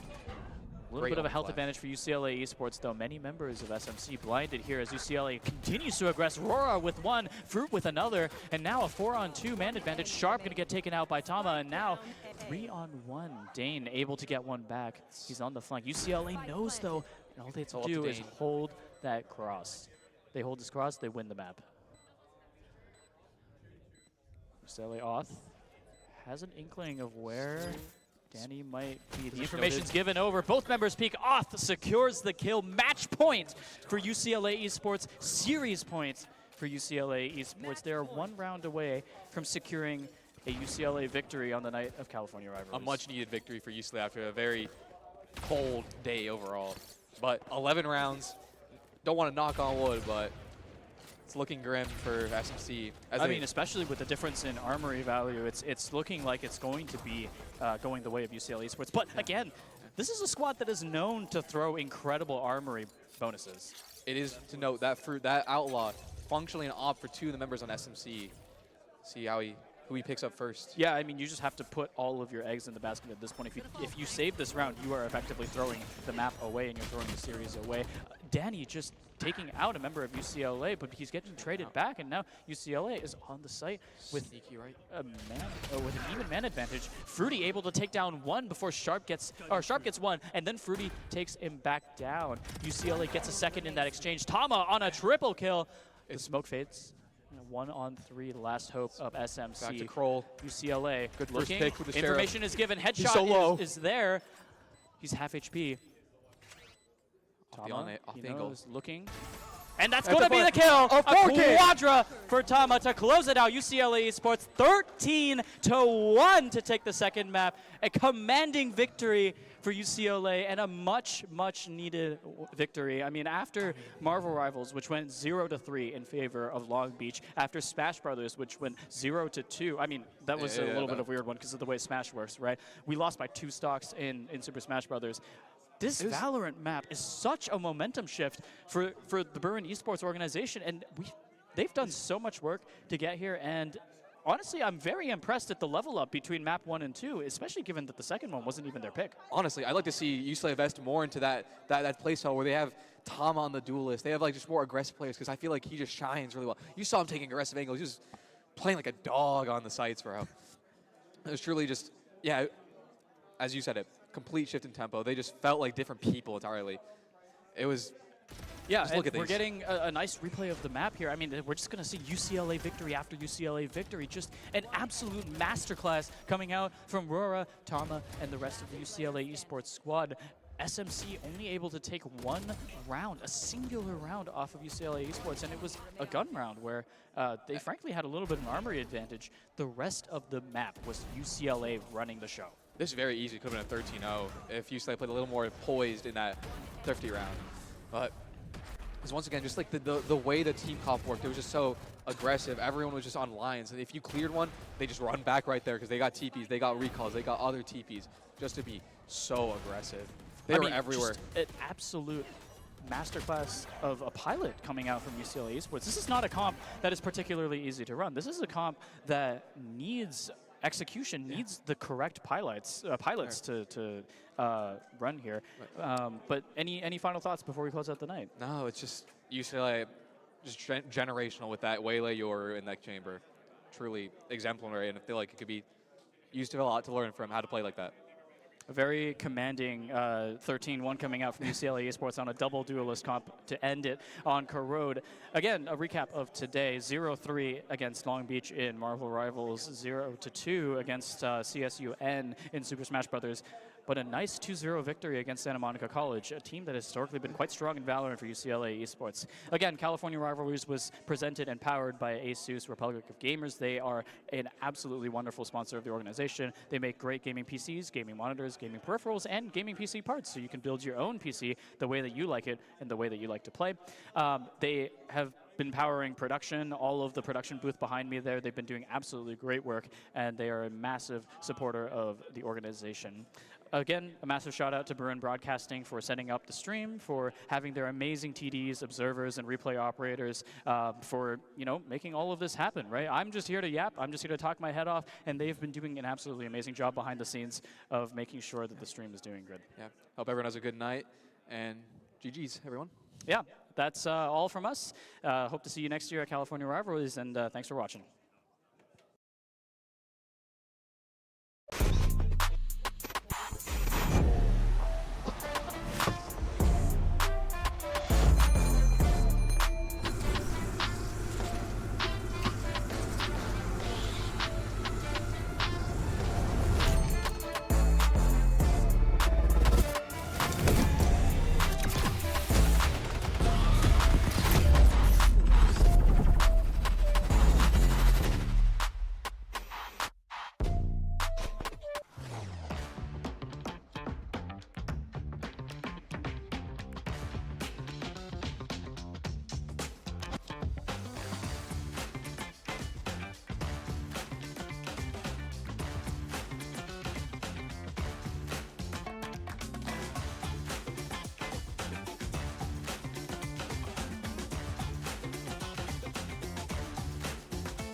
to Electric Boogaloo. You see the truth behind the veil, and you know that they're just looking for attention. Oh, you don't let the ruthlessness prevail. Oh, it's time to light your fires for ascension. Like a phoenix, you burst in a fire burn. A thirst and desire, you transform right up in a flash. You spread your wings to rise from the ashes. Phoenix, you burst in a fire burn. A thirst and desire, you transform right up in a flash. You spread your wings to rise from the ashes.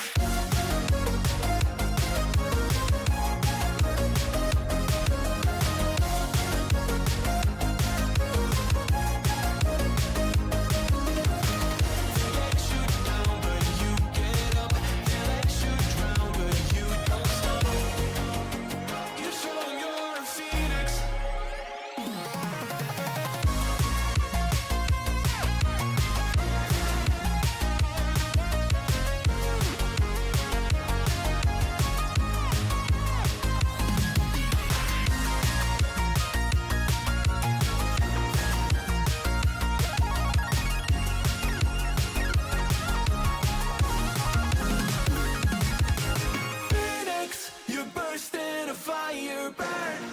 A thirst and desire, you transform right up in a flash. You spread your wings to rise from the ashes. Phoenix, you burst in a fire burn.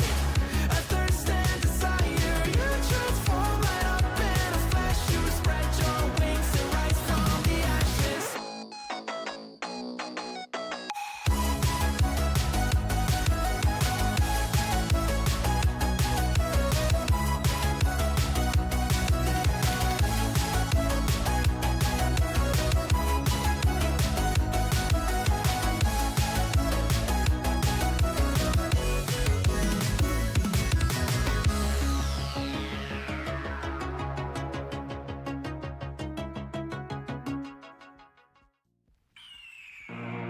The year is 1991. Birds and people are living together in seemingly perfect harmony. Until one day, a young man catches fire. This is Phoenix.